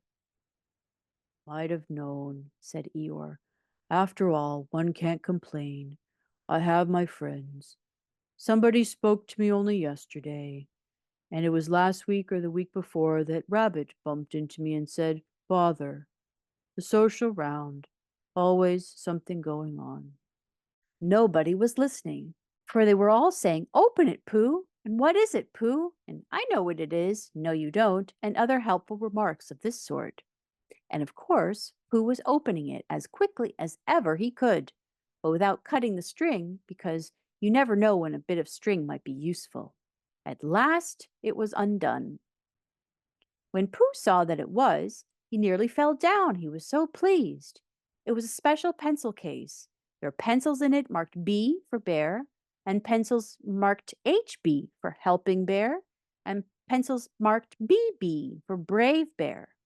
And there was a knife for sharpening the pencils, and India rubber for rubbing out anything which you had spelt wrong, and a ruler for ruling lines for the words to walk on, and inches marked on the ruler in case you wanted to know how many inches anything was, and blue pencils and red pencils and green pencils for saying special things in blue and red and green, and all those lovely things were in pockets of their own in a special case which shut with a click when you clicked it, and they were all for Pooh. Oh, said Pooh. Oh, Pooh, said everyone else except Eeyore. Thank you, growled Pooh. But Eeyore was saying to himself, this writing business, pencils and whatnot, overrated, if you ask me. Silly stuff, nothing in it. Later on, when they had all said goodbye and thank you to Christopher Robin, Pooh and Piglet walked home thoughtfully together in the golden evening, and for a long time they were silent. When you wake up in the morning, Pooh, said Piglet at last, what's the first thing you say to yourself? What's for breakfast? Said Pooh. What do you say, Piglet? I say, I wonder what's going to happen exciting today, said Piglet. Pooh nodded thoughtfully. It's the same thing, he said. And what did happen? Asked Christopher Robin. When? Next morning. I don't know. Could you think and tell me and Pooh sometime? If you wanted it very much. Who does? Said Christopher Robin. He gave a deep sigh, picked his bear up by the leg, and walked off to the door, trailing Winnie-the-Pooh behind him. At the door, he turned and said, Coming to see me have my bath? I might, I said. Was Pooh's pencil case any better than mine? It was just the same, I said. He nodded and went out, and in a moment I heard Winnie-the-Pooh bump, bump, bump, going up the stairs behind him. The end.